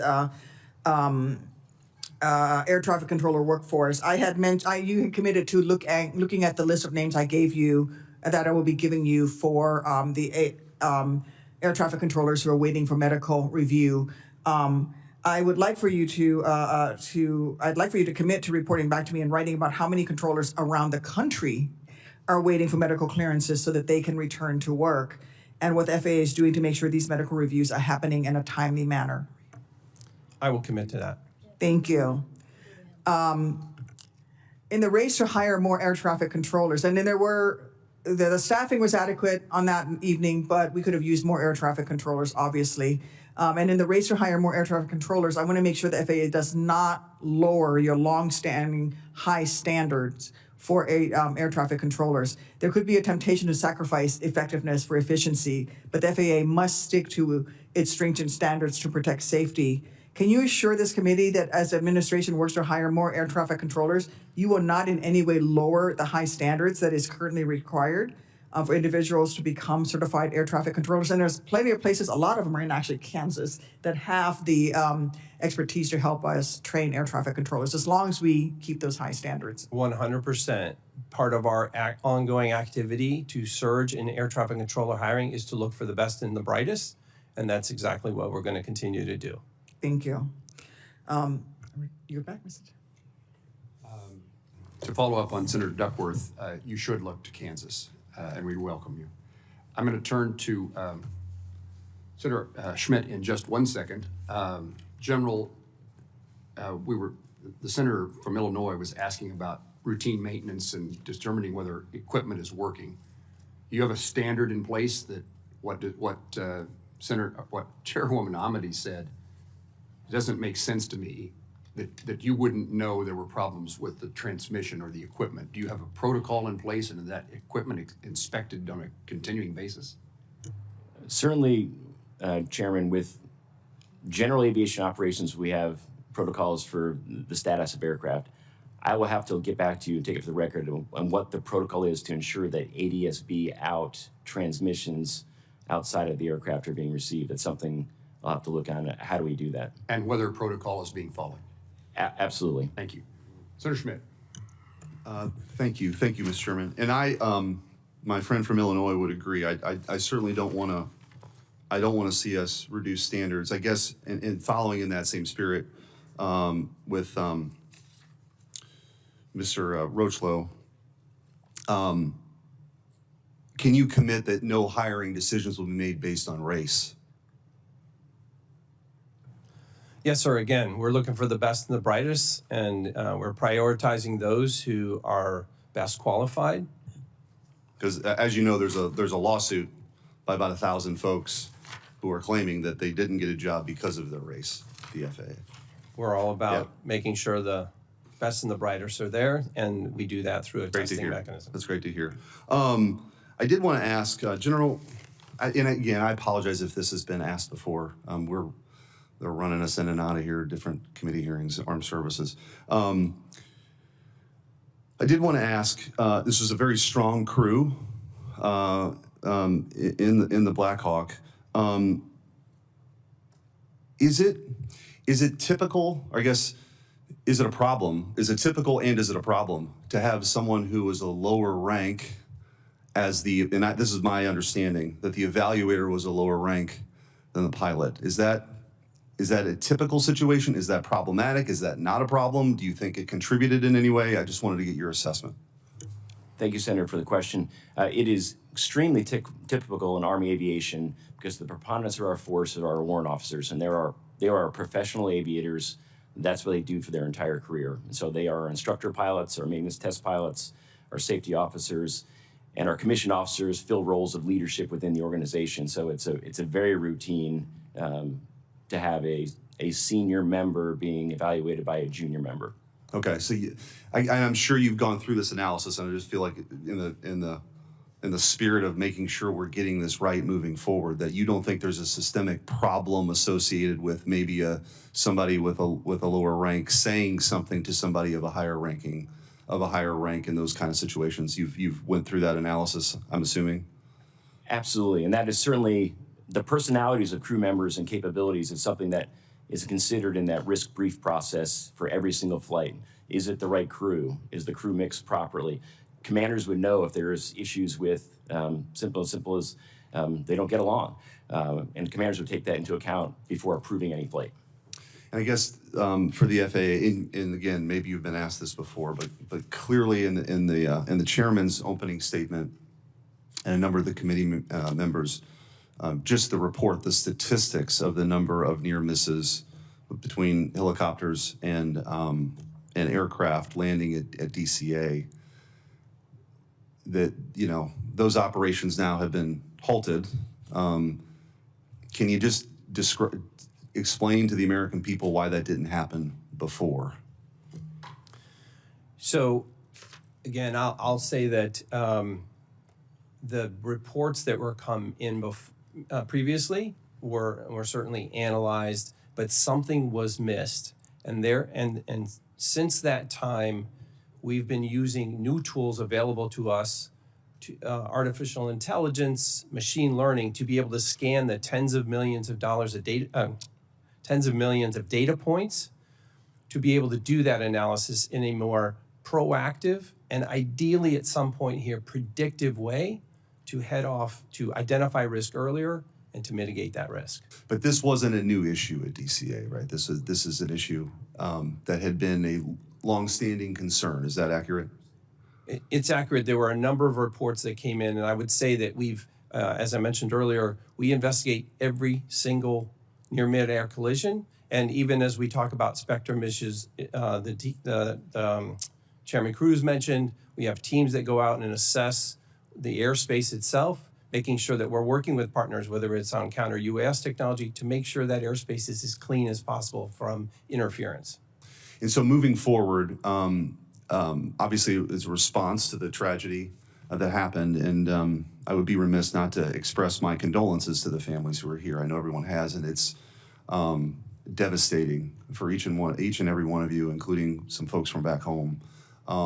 And so your advocacy does matter, and it will carry beyond today, right? This is important. So I ask in the spirit of that, moving forward then, is that how you see things, that the state of play as it currently is now will continue? Yes, sir. We'll continue to use the latest tools we have to be able to assess that data and work with the industry, with the aviation ecosystem, if you will, to identify that risk early and to mitigate that risk immediately. Okay. Thank you, Mr. Chairman. Thank you, Senator Schmidt. Mr. Rocheleau, at the moment, whether it's on or off is irrelevant because there's no flights. You're announcing something that doesn't, at the moment, matter because you have not lifted the ban on the flights. Is that true? So it's helpful to, if I can just point to the graphic. In the graphic, I can explain that in the yellow sectioned area, the the graphic there, that is where there is no mixed traffic. No helicopters, no fixed wing, except for those very few circumstances where we have emergency national security type of traffic. In the red section, in that red airspace, is where ADS-B out, so DCA Class B airspace is now required. You'll also notice where, based on the NTSB recommendations, where we've eliminated Route 4 down going north to south on the Potomac, as well as Route 6 that formerly, you can see on the left side of the graphic, was in effect between from the west to the east, where Bowling Air Force Base is. I'll have to think about that. Yes, sir. Thank you. Mr. Chairman, if I could, just for the record, because I see we have several Senator Cantwell, colleagues. you're recognized. Thank you, Mr. Chairman.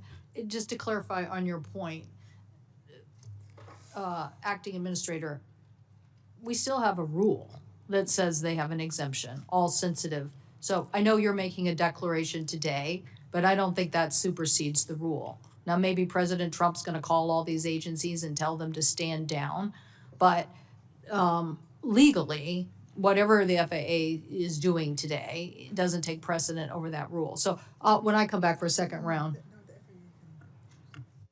I believe the FAA has control over that airspace, and they can say. they could definitely shut it down, but as it relates to the rule, his decision just to say that you now have this requirement that a rule gave them an exemption to. I think he can issue an emergency directive. Is that correct? So it's the agreement we have in place with the helicopter operations that fly without ADS-B out is an actual memorandum of agreement. It is not a formal rule. So it's an agreement we have with the Department of Defense and the other helicopter operators in the DC area. And we can get a copy of that, the Yes, ma'am. MOU? Thank you. Senator Hickenlooper. Senator Hickenlooper. Thank you, Mr. Chair. Mr. Rushlow, you earlier testified that you've looked at the places, the airports with higher volumes of mixed traffic. I think you mentioned Boston, Dallas, Anchorage.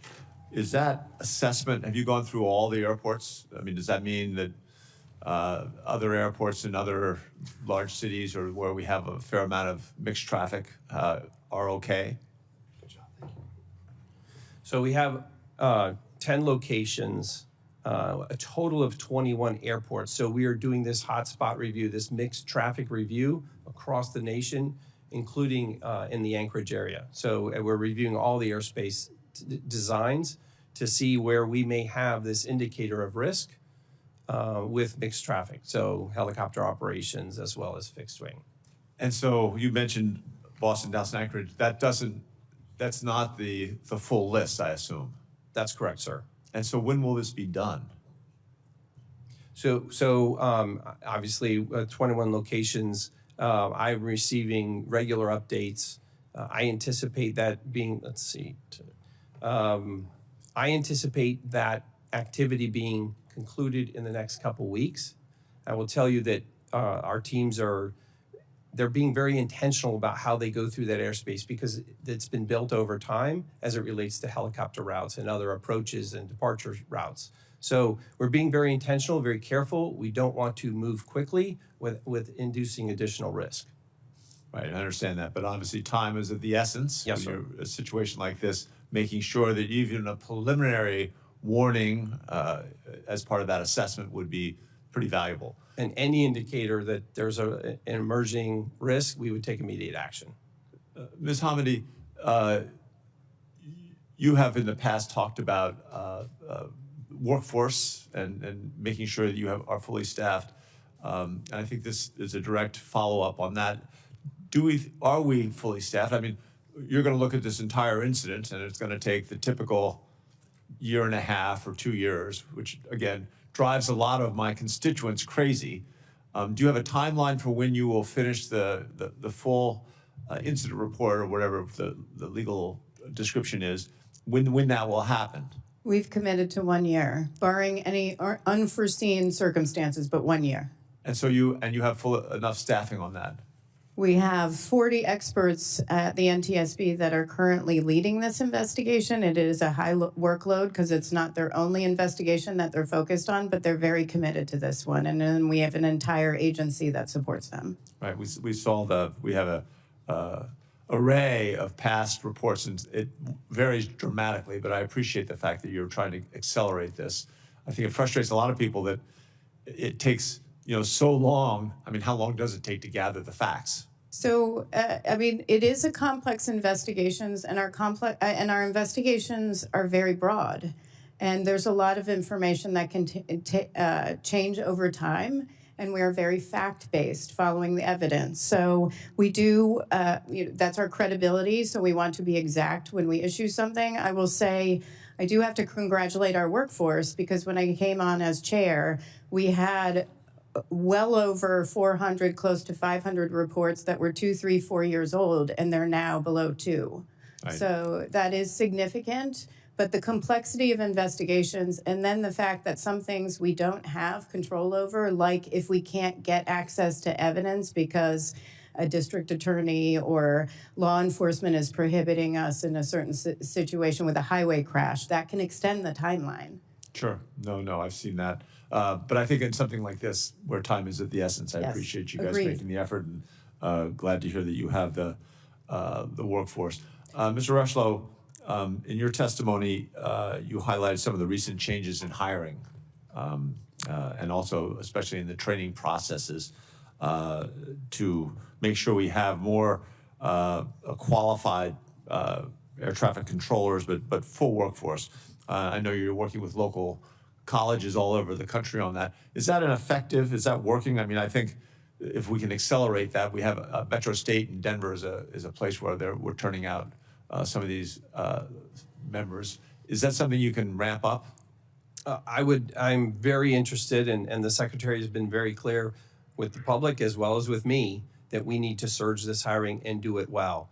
Again, back to the testing, the surge, bringing people in. As it relates to additional college initiatives, we have an enhanced college training initiative, ECTIs, that we're using in, I believe, 4 universities right now.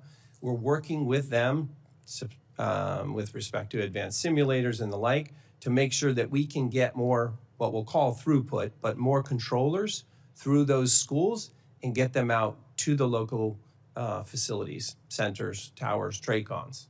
Great. I'm out of time. Yield back to the chair. Thank you all. Senator Sullivan. Thank you, Mr. Chairman. And let me start by saying that my heart goes out to the families and loved ones of the victims lost in the American Airlines flight 5342 disaster at DCA, and not long after that, unfortunately, as well, the Bering Air crash in near Unalakleet and Nome, Alaska, flying over the Norton Sound area. And I'm thankful for the chairman for holding this hearing, and appreciate the NTSB and FAA and DOD focusing on the after action so this doesn't happen again, either here in DC or in my state. And I do want to focus a little bit on my state, great state of Alaska, because as I think all 3 of you know, we have a very high rates of airplane crashes, highest in the country, and airplane crash fatalities, which is why we launched with the NTSB's good work in 2020 and the FAA's good work in 2020, the FAA Alaska Safety Initiative called FOSI. And in last year's FAA reauthorization, I was able to include a number of provisions with the goal of reducing the rate of fatal aircraft accidents by 90%. That's a very ambitious goal. And require the FAA to improve maintenance of weather equipment. So, Mr. Administrator, I want to get into that topic a little bit. I was just home, it came up a lot, how there might be cancellations of weather operations and infrastructure and reporting, which makes 0 sense to me. I hope our federal government is not doing that. But one of the things in the FAA bill, I was able to include requirements for systematic improvements to the maintenance of our weather systems and advancing new technologies, and this includes a mandate for the FAA to take necessary actions to restore full connectivity of weather systems that are unable to disseminate information due to a telecommunications failure. We have telecommunications challenges in a state the size of mine. So can you talk to that, Administrator Rechelay? And then I would like to get an update from your perspective on where we are on the FOSI initiative. As you know, the Secretary of Transportation and our press conference that we all did together, and again, I appreciate everybody participating in that, has made this a very top priority of his. And yet, as we saw in Alaska, we had a fatal crash that, hopefully we're going to learn from. Can I ask you on that, on the data link, telecoms, weather reporting, which is a big deal for my state?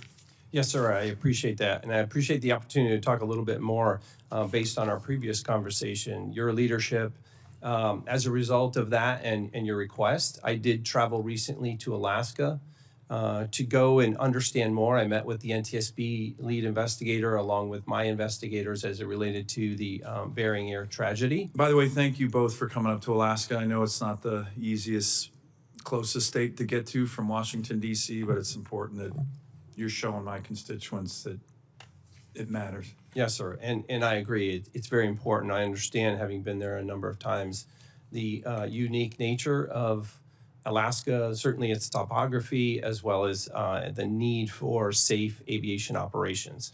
So related to, again, reauthorization and the commitment to work to have better communications throughout Alaska, one of the initiatives, one of the reasons I went to Anchorage was to understand more about how the maintenance issues, the connectivity issues, whether that's on the telco side or satellite.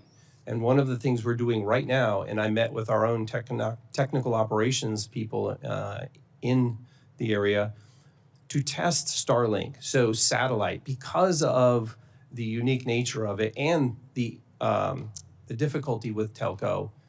We needed another solution. Yeah. And one of the ways we believe we can do that is using satellite-based technology. And so that's what we're experimenting with right now. Well, by the way, I really appreciate, the press here kind of went crazy and, Starlink and, that's actually really helpful for us. And we appreciate the secretary called me and said, hey, we're going to connect some of these terminals through Starlink because that's the most effective way to do it. So I appreciate it. I appreciated that you guys were working it. Can you give me an update or Madam Chair, an update on the FOSI initiative and then any preliminary findings you're seeing from the NTSB preliminary report on the Bering Air crash? Senator Sullivan, this needs to be your last question. It is, Mr. Chairman. We are still working on that investigation, of course. The preliminary report was issued and did find that the aircraft was over 1,000 pounds overweight, but we also are going to look at the center of gravity on that airplane and see how that factored in. And then we are really focused in on weather that day as well.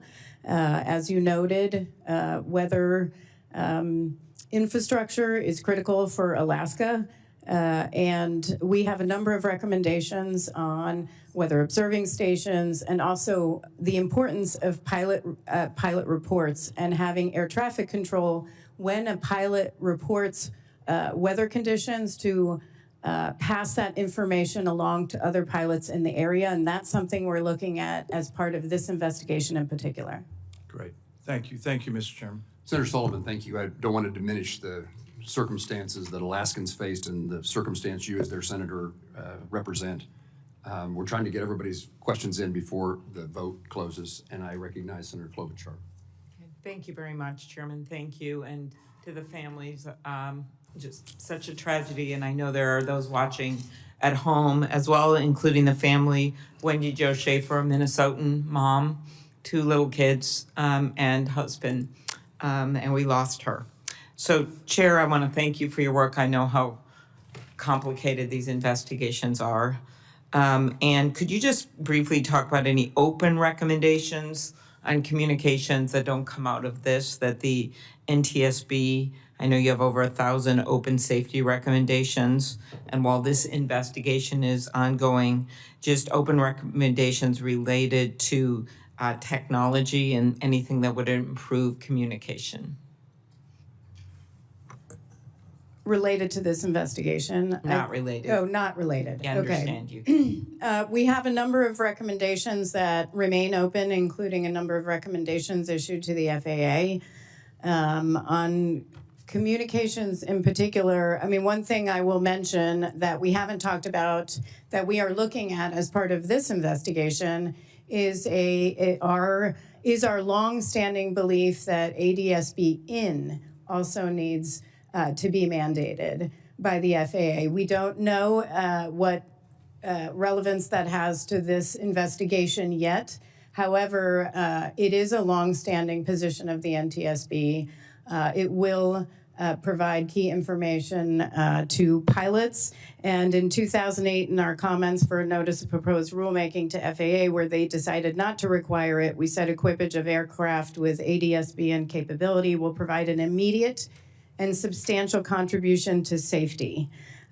Just a couple of years ago, and we just talked about Alaska, we investigated a mid-air collision in Ketchikan, and we reiterated, and this is the statement, that NTSB remains concerned that without a requirement to install and use ADSB supported airborne traffic advisory systems, mid-air collisions will continue to occur. And that was in 2019. Okay. So we'll look at that as part of this investigation. Okay, thank you. We all know full funding of the FAA couldn't be more important. Last year, we passed the bipartisan FAA bill to improve aviation, workforce training, and actually Senator Braun, now Governor, and I had the bill to require the FAA to conduct maximum hiring of air traffic controllers at the FAA Academy. And I guess I'd ask you this, Acting Director Rushlow, you discussed in your testimony the efforts that Secretary Duffy and the FAA have taken to bolster the air traffic workforce. I think 91% of the air traffic control facilities operate below recommended staffing levels. I think there's 3,000, some short. This is, I got from some of the people who do this work. Can you talk to the current state of staffing and how do you plan to maintain recruiting levels? We did have an increase, I believe, last year. Yes, Senator, and thank you for the question. This is a very important issue for the Secretary and myself as we look at the safety of the national airspace system in general, but certainly as we're looking to bring the best and brightest controllers into the airspace system to make sure that we're providing that safety for Americans as they travel through the air. I would say that as a result of this surge, we had over 10,000 applications. Over 8,000 of those have now been referred to testing. We've streamlined the process, cut roughly 5 months off that process. So going forward, we intend to have no empty seat at any upcoming academy classes. I would also say that we expect our partnerships with other schools, universities, to be able to bring more people into the career field itself. It's an exciting career, and even incentivizing students to come to Oklahoma City and with an additional 30%. We've kind of put all our focus on this effort in addition to the many other things we've got going on, but controller hiring is of paramount importance. Very good. As you know, we have a very active airports in Minnesota, a major hub. I would ask you to look at the Duluth Air Traffic Control Tower, just because it's the third oldest in the nation, and Secretary Duffy's aware of it. It's had flooding, and it's a major air base up there as well for the Guard. Thank you, Senator. Yes, and Representative Stauber and I have been working together on that. Anyway, last question is just the importance of fully funding the FAA. Quickly, for both of you or all three of you. I can talk about fully funding the NTSB. Yes, please do. You've done that on previous I mean, you're occasions. important, but We did get a increase in funding that I do want to thank you for, to 145 in the CR. It was an anomaly, but for fully staffing the NTSB, right now we're at 427. We went down in the last couple of months because people left. We will be able to go up to 450, but fully staffing the NTSB to accomplish our mission would require hiring between 485 and 500 personnel, which requires resources. So as you consider FY26, it would be helpful. That's very helpful. And I certainly echo those sentiments. Fully funding the FAA is critical, not just for the workforce, but for our facilities and equipment. The situation is quite concerning to me as I review over 30% of our facilities being unsustainable going forward. We have to invest in that infrastructure going forward. Thank you. I know that's no solace to the families, but knowing that that you were stepping back and looking at all of this right now, so other tragedies can be avoided, couldn't be more important. So thank you very much. Gives me an opportunity to editorialize. We need to pass appropriation bills and not continue to utilize continuing resolutions. And that's directed at not necessarily my colleagues here, but my colleagues generally. Senator Duckworth. Thank you, Mr. Chairman. I agree with your last statement. I just have two quick questions. General Brayman, I have never had a warrant officer be afraid to tell me when I was doing something wrong in the aircraft, and I prefer to have them as a pilot in command to myself. Speak a little bit to crew resource management and how it works in an air crew, especially, it was not just about, this is speaking to Senator Schmidt's question, not just about between the two pilots, but also the role of the crew chief, and do they have the ability to speak up as well? Thank you, Ranking Member Duckworth. There's nothing more important in an air crew than crew resource management, and that is taught from day one. And everyone has an equal voice. And obviously the pilot in command is the one that's designated with the authority to command that aircraft. But I have never been in an aircraft that was ever in an environment where all members weren't a valued member of the team, and we rely on all those members to accomplish the missions we're doing. Thank you. I'm just going to wrap up by saying how important it is to fund and resource the NTSB. You guys do amazing work. You yourself, Chairwoman, oftentimes I'll call you when something happens, whether it was a door plug gets in or something, and you were already on the ground or in the air on your way there. And you need the resources to do your work. And as we're seeing from this investigation, how critically that important that is, not just to find out what happened, but to prevent future accidents. So I could not agree with you more that we should be funding you. Mr. Rushlow, I think we also need to look at the facilities at FAA, and we need to talk to that. And I'd love to get your commitment to come out and tour the facilities in the Chicagoland area and see the condition of this repair that they are in. I commit to that. Thank you, Senator. Thank you. And with that, I'm going to turn it back over to the chairman, who's been very generous. Thank you, Senator Duckworth. I'm going to ask just a couple of tidbits, and I hope they're important questions more than tidbits, but I hope we'll be short so I can go vote. And I think that Senator Duckworth will close out the hearing in my absence. First of all, the fact that ADS-B out, there's evidence that the transmissions were not received, and apparently the Army doesn't know that they weren't received. Why doesn't the FAA know they're not received? I'm not aware of that. I know it's a part of the ongoing investigation. I don't believe that we receive any helicopter information from the Army. But somebody has to be reporting that they were sent but not received. Who do they report that to? Again, I think that's part of the investigation. My assumption would be the Army. Okay. The Army could have it turned on, but I think what the chairwoman is saying is that the receiving station got no data, so the Army has got it turned on, and they don't know that it's not receiving. So this is, again, this communication issue between the different agencies. Right. Senator Duckworth was speaking on my behalf. She said it exactly right. I said you were generous. I think my concluding question, and then I recognize Senator Markey. What is the current state, this is to you, Mr. Rushlow, of operations at DCA?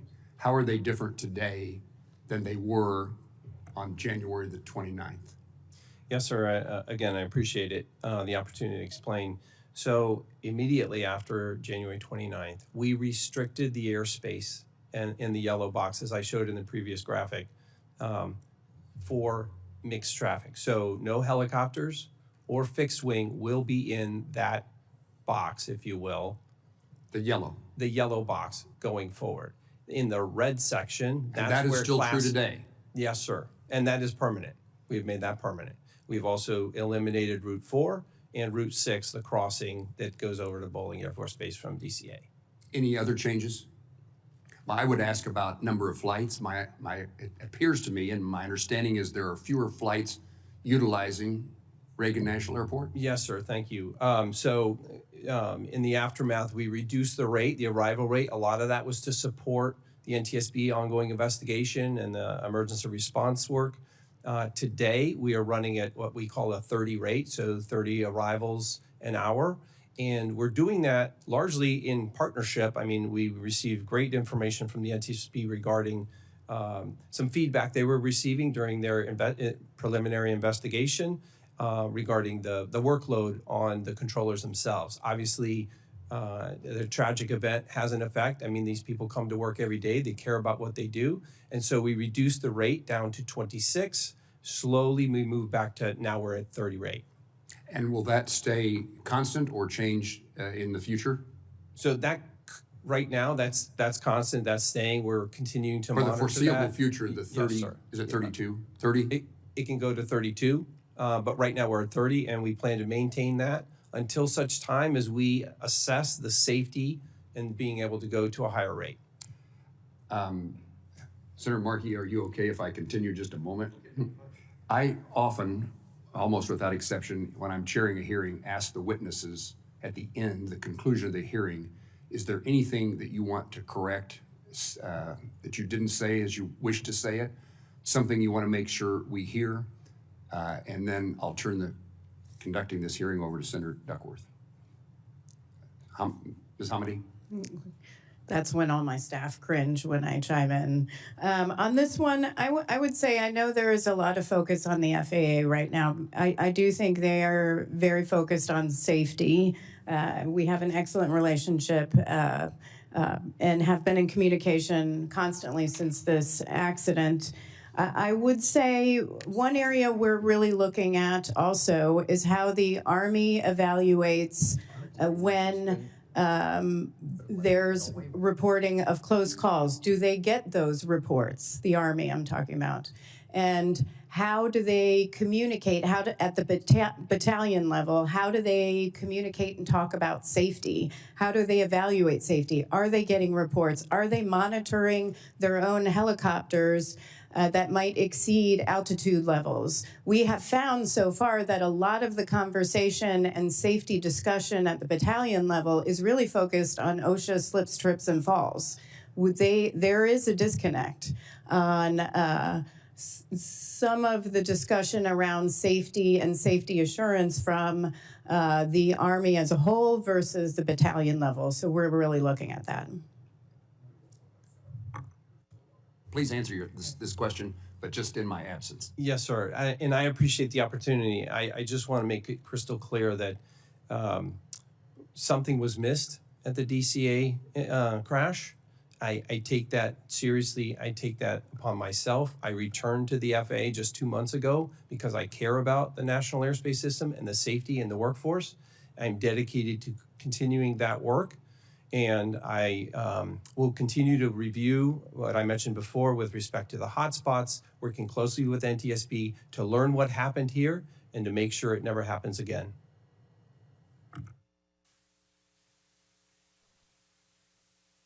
General, I'm going to ask you to suspend so Mr. Markey can ask his question because he's going to miss a roll call vote if he doesn't get to. I recognize Mr. Markey. Thank you so much. And thank you, Mr. Chairman, Ranking Member. I want to take a moment to express my deepest condolences to the families who lost loved ones in the tragic crash in January. Your pain is unimaginable, and your presence here today is a powerful reminder of the lives that were so suddenly and unfairly taken. I want to specifically note the individuals from the Skating Club of Boston who passed away in this crash. Spencer Lane, Christine Lane, Gina Han, Jin Han, Jenya Shishkova, Vadim Namov. We had a similar plane crash in 1961 that devastated the skating club of Boston. The trauma for the city of Boston and for your families is great. So please know that we grieve with you, and we are committed to finding answers and accountability in honor of those who you have lost. Chair Hamidi, thank you and the entire NTSB team for your work to investigate this crash. I want to discuss the altitude of the Blackhawk helicopter. NTSB's preliminary report notes that a few minutes before the crash, the pilot indicated that the helicopter was flying at an altitude of 300 feet, while the instructor pilot said it was at 400 feet. The report also found that helicopters may have been above the altitude restriction in over half of near misses that triggered an advisory from the plane's traffic alert and collision avoidance system. In your experience, are altitude discrepancies like this common, and are you concerned that Blackhawk altimeters may have a systemic problem? This barometric altimeter, we've done substantial examination on it. We don't think we're going to get much from this altimeter because there was such damage. We're going to have to look at other data, but I think it's too early to really say what the discrepancy was or whether it was a discrepancy. There was no information other than 1.1 nautical miles west of the Key Bridge when the pilot flying said, I'm at 300, and the pilot instructor said, I have you at 4. There was no further discussion of why. So there's a lot of work that still has to be done. Administrator Rushlow, on a related issue, Elon Musk recently made alarmist claims about the FAA's air traffic control communication system. He said, the FAA assessment is single-digit months to catastrophic failure, putting air traffic safety at serious risk. The situation is extremely dire. Elon Musk is in charge of all of the investigations into every single federal agency. That's scary. And this is at the same time that he may be pushing for Starlink, his own company, to take over the contract to upgrade the communication system. And 1 month ago, the FAA announced it was deploying multiple Starlink terminals across the country. Give these systems critical importance to our aviation system. These developments raise serious questions about aviation safety. So I would like you to set the record straight on this issue.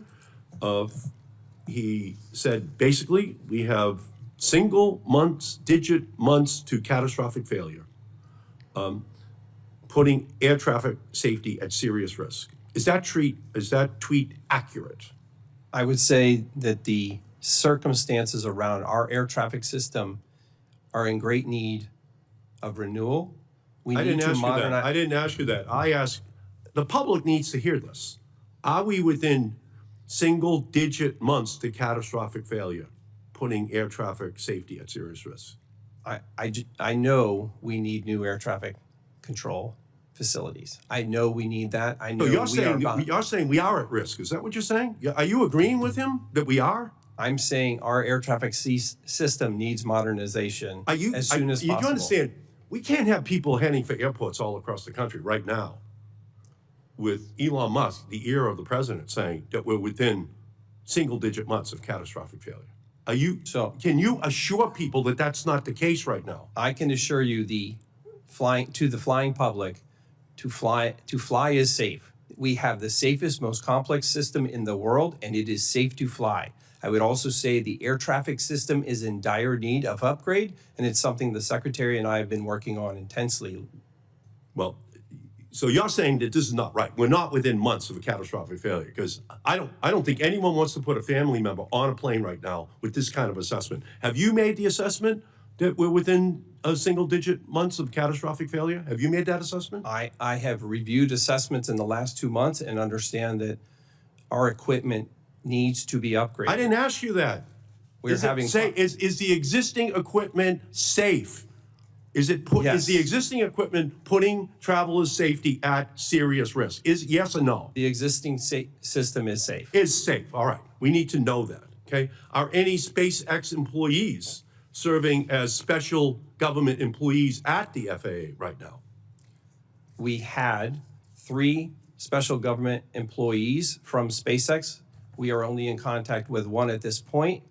I would make it very clear they did not do any air traffic. They didn't plug into any equipment. They came in to observe our operations and provided expertise along the lines of software and computer systems and how we... Did any employee have any involvement in the FAA's decision to deploy Starlink terminals in February?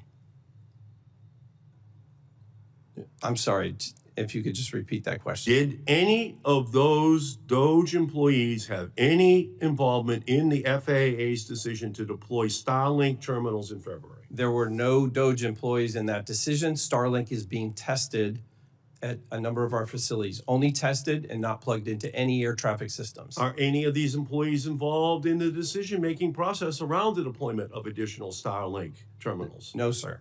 Okay, so I recognize that Starlink terminals may be an effective communications tool in remote areas, and I'm sure Starlink engineers think highly of their potential. We just need to be extremely careful. Yes, sir. That in making these life and death decisions, that they're not based on any pre-existing professional biases or financial conflicts. That's your job. You got to make sure this is the way we operate, because we're going to have hearings on this as this year and next year unfold. So I thank you, and I thank you, Madam Chair. Thank you. I'm going to return to General Brayman so he can conclude his remarks. Thank you, Senator.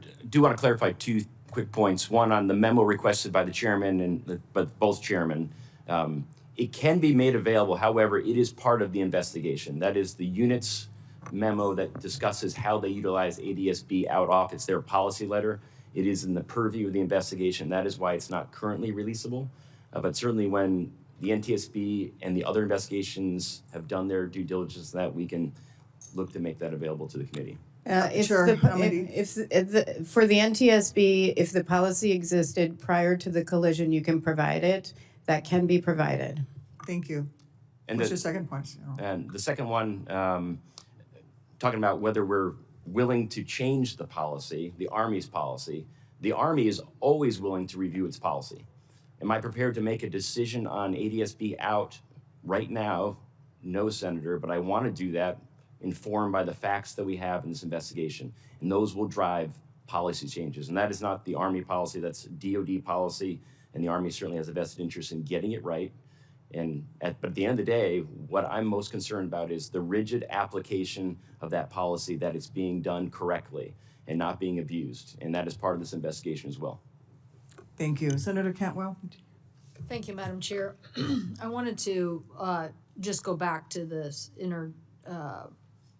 this process, how it's set up in the FAA and how we rectify these issues in the future. But Chairwoman Hamady, I think you're saying in your earlier testimony that even if the Blackhawk helicopter had hugged the shoreline as originally described, that even that route that's outlined is insufficient. Your investigation showed that even that is insufficient.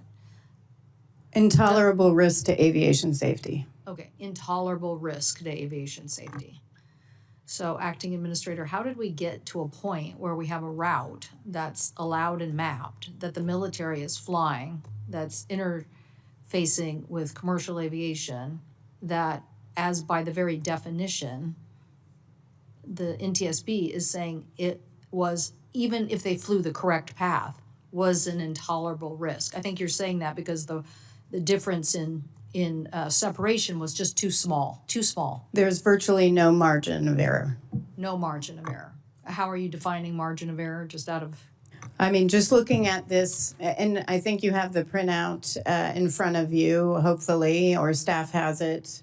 that we provided. This isn't for the public. This is in our preliminary report, and for those behind me. But the chart, when we looked at the when we mapped the glide slope, and we looked at the helicopter route, which has no lateral boundaries. It's 75 feet max if you're hugging the shoreline. The collision actually occurred to the right and slightly above the dash line right here. And commercial, and just so you know, pilots for landing on runway 33 don't have to be on this dash line. They can be above or below. But it occurred about to the right. They were not on the on this route. They were slightly over. You're saying under this route, they could have been below or above this line, but you're now saying that 75 feet is not enough separation. 75 feet is the max. Because there's no lateral boundaries on this route, it goes down as you come over. And so helicopters are not always on that eastern shoreline, which is where the 75 feet is marked. And they weren't in this situation. They were actually to the right of this gray shaded area, which indicates the route that has no boundaries. But I thought your analysis, even if they were on that route, it's still an intolerable risk because Correct. there's not enough separation. 75 feet is very small. Right, so how did we get to this point is my question. How did we get to this point? It's like, it's a series of errors here, a series of errors. And so I'm just trying to understand, Acting Administrator, what office is responsible for this? What office is responsible for the exemption to the rule, which just made it worse? But what office said this is a safe pathway in agreement when the NTSB is telling us today it never really was safe? It wasn't. It was an intolerable risk. And certainly I understand today, and even after the preliminary report, that was the assessment. I can tell you that, and I'm sure we'll learn more over time as to how the airspace was redesigned. I know that as a result of previous incidents that we've talked about earlier today, there were changes over time with respect to that airspace, but it's one of the reasons why we immediately terminated those types of operations after the event. So Route 4, Route 6, no mixed traffic into the airspace. Those are the things that we put in place immediately. I think when you talk about how did we get there, I think we're going to learn more of that through the investigation. Again, I can confidently say, without knowing specifically what's in the investigation, that over time, those routes, that airspace was designed. It's one of the reasons why we've gone back to the hotspots now throughout the nation to understand the circumstances by which we move traffic safely and efficiently.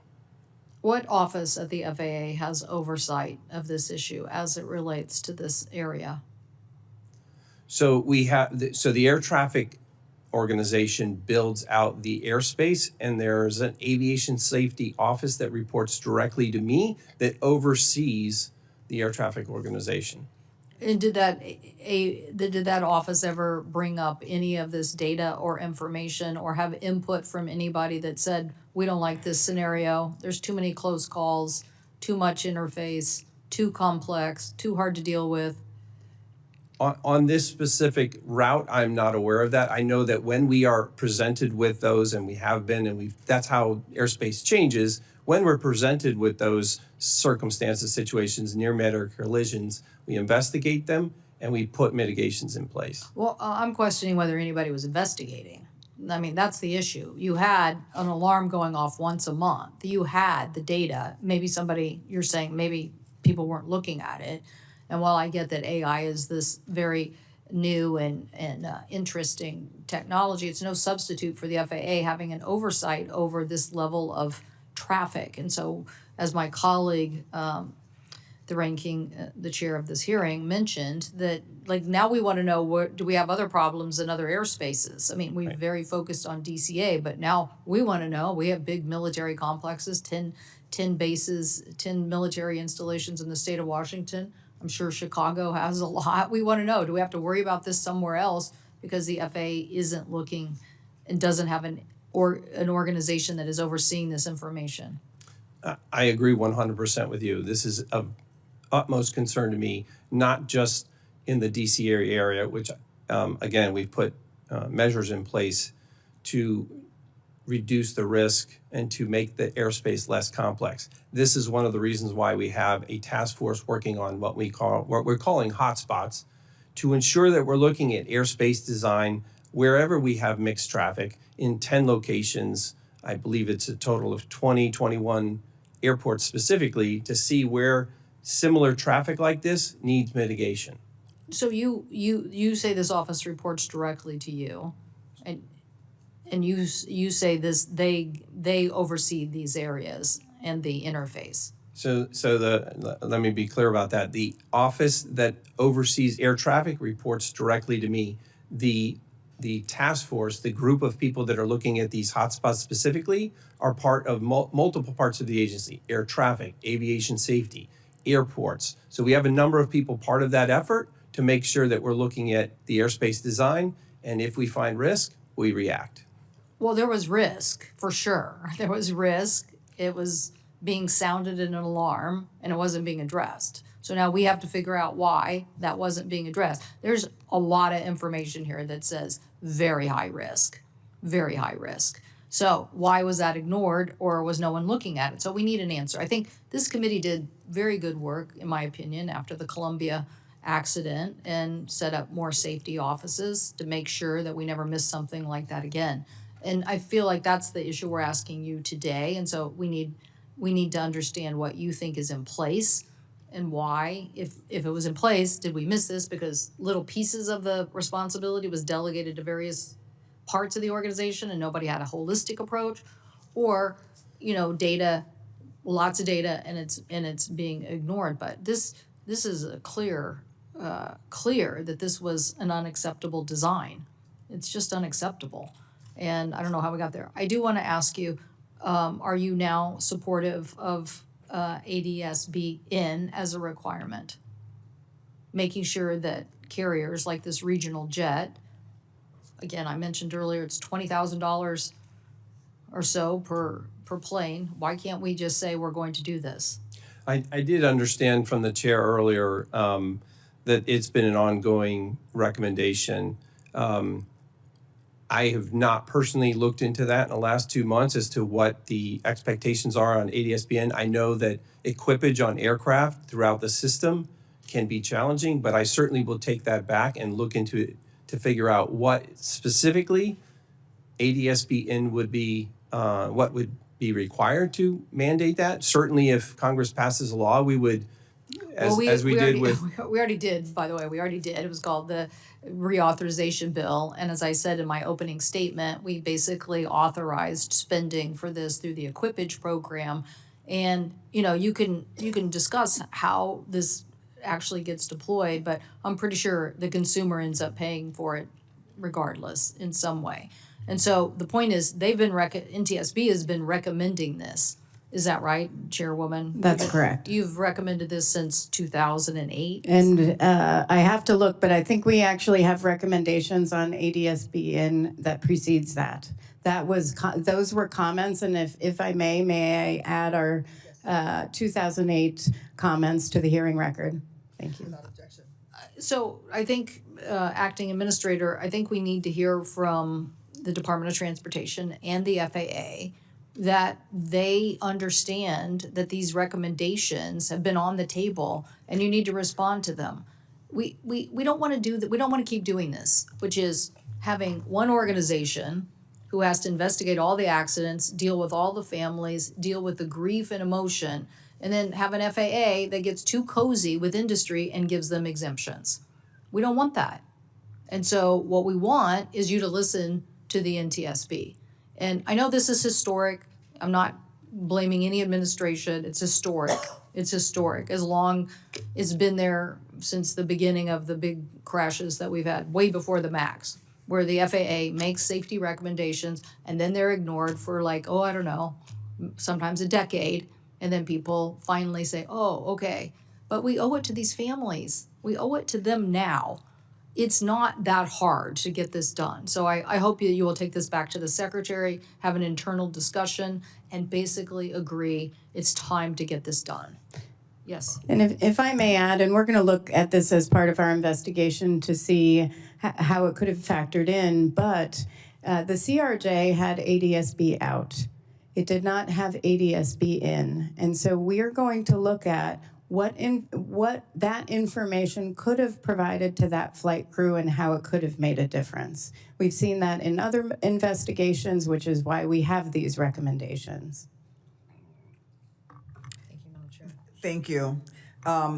I do think that a nationwide look is important. I'm glad that FAA is looking at the hotspots. I understand that many of these routes, it's not just the military that's flying them. It is local law enforcement. It is federal law enforcement. It is hospitals are all flying them as well. But I do think beyond a very local, local look, a national look is really important. Thank you all for coming. Again, my condolences to the family members. I just want to say again, thank you again to Chairwoman Hamidi. Thank you, Mr. Rushlow. I know you've only been the acting for a couple of months. We're without an FAA administrator for 3 years prior to your immediate predecessor. And again, General Brayman, thank you for being here. Thank you to all the witnesses for their important testimony today. Senators will have until the close of business on Thursday, April 3rd to submit questions for the record. The witnesses will have until the close of business on Thursday, April 17th to respond to those questions. And this concludes today's hearing. The committee stands adjourned.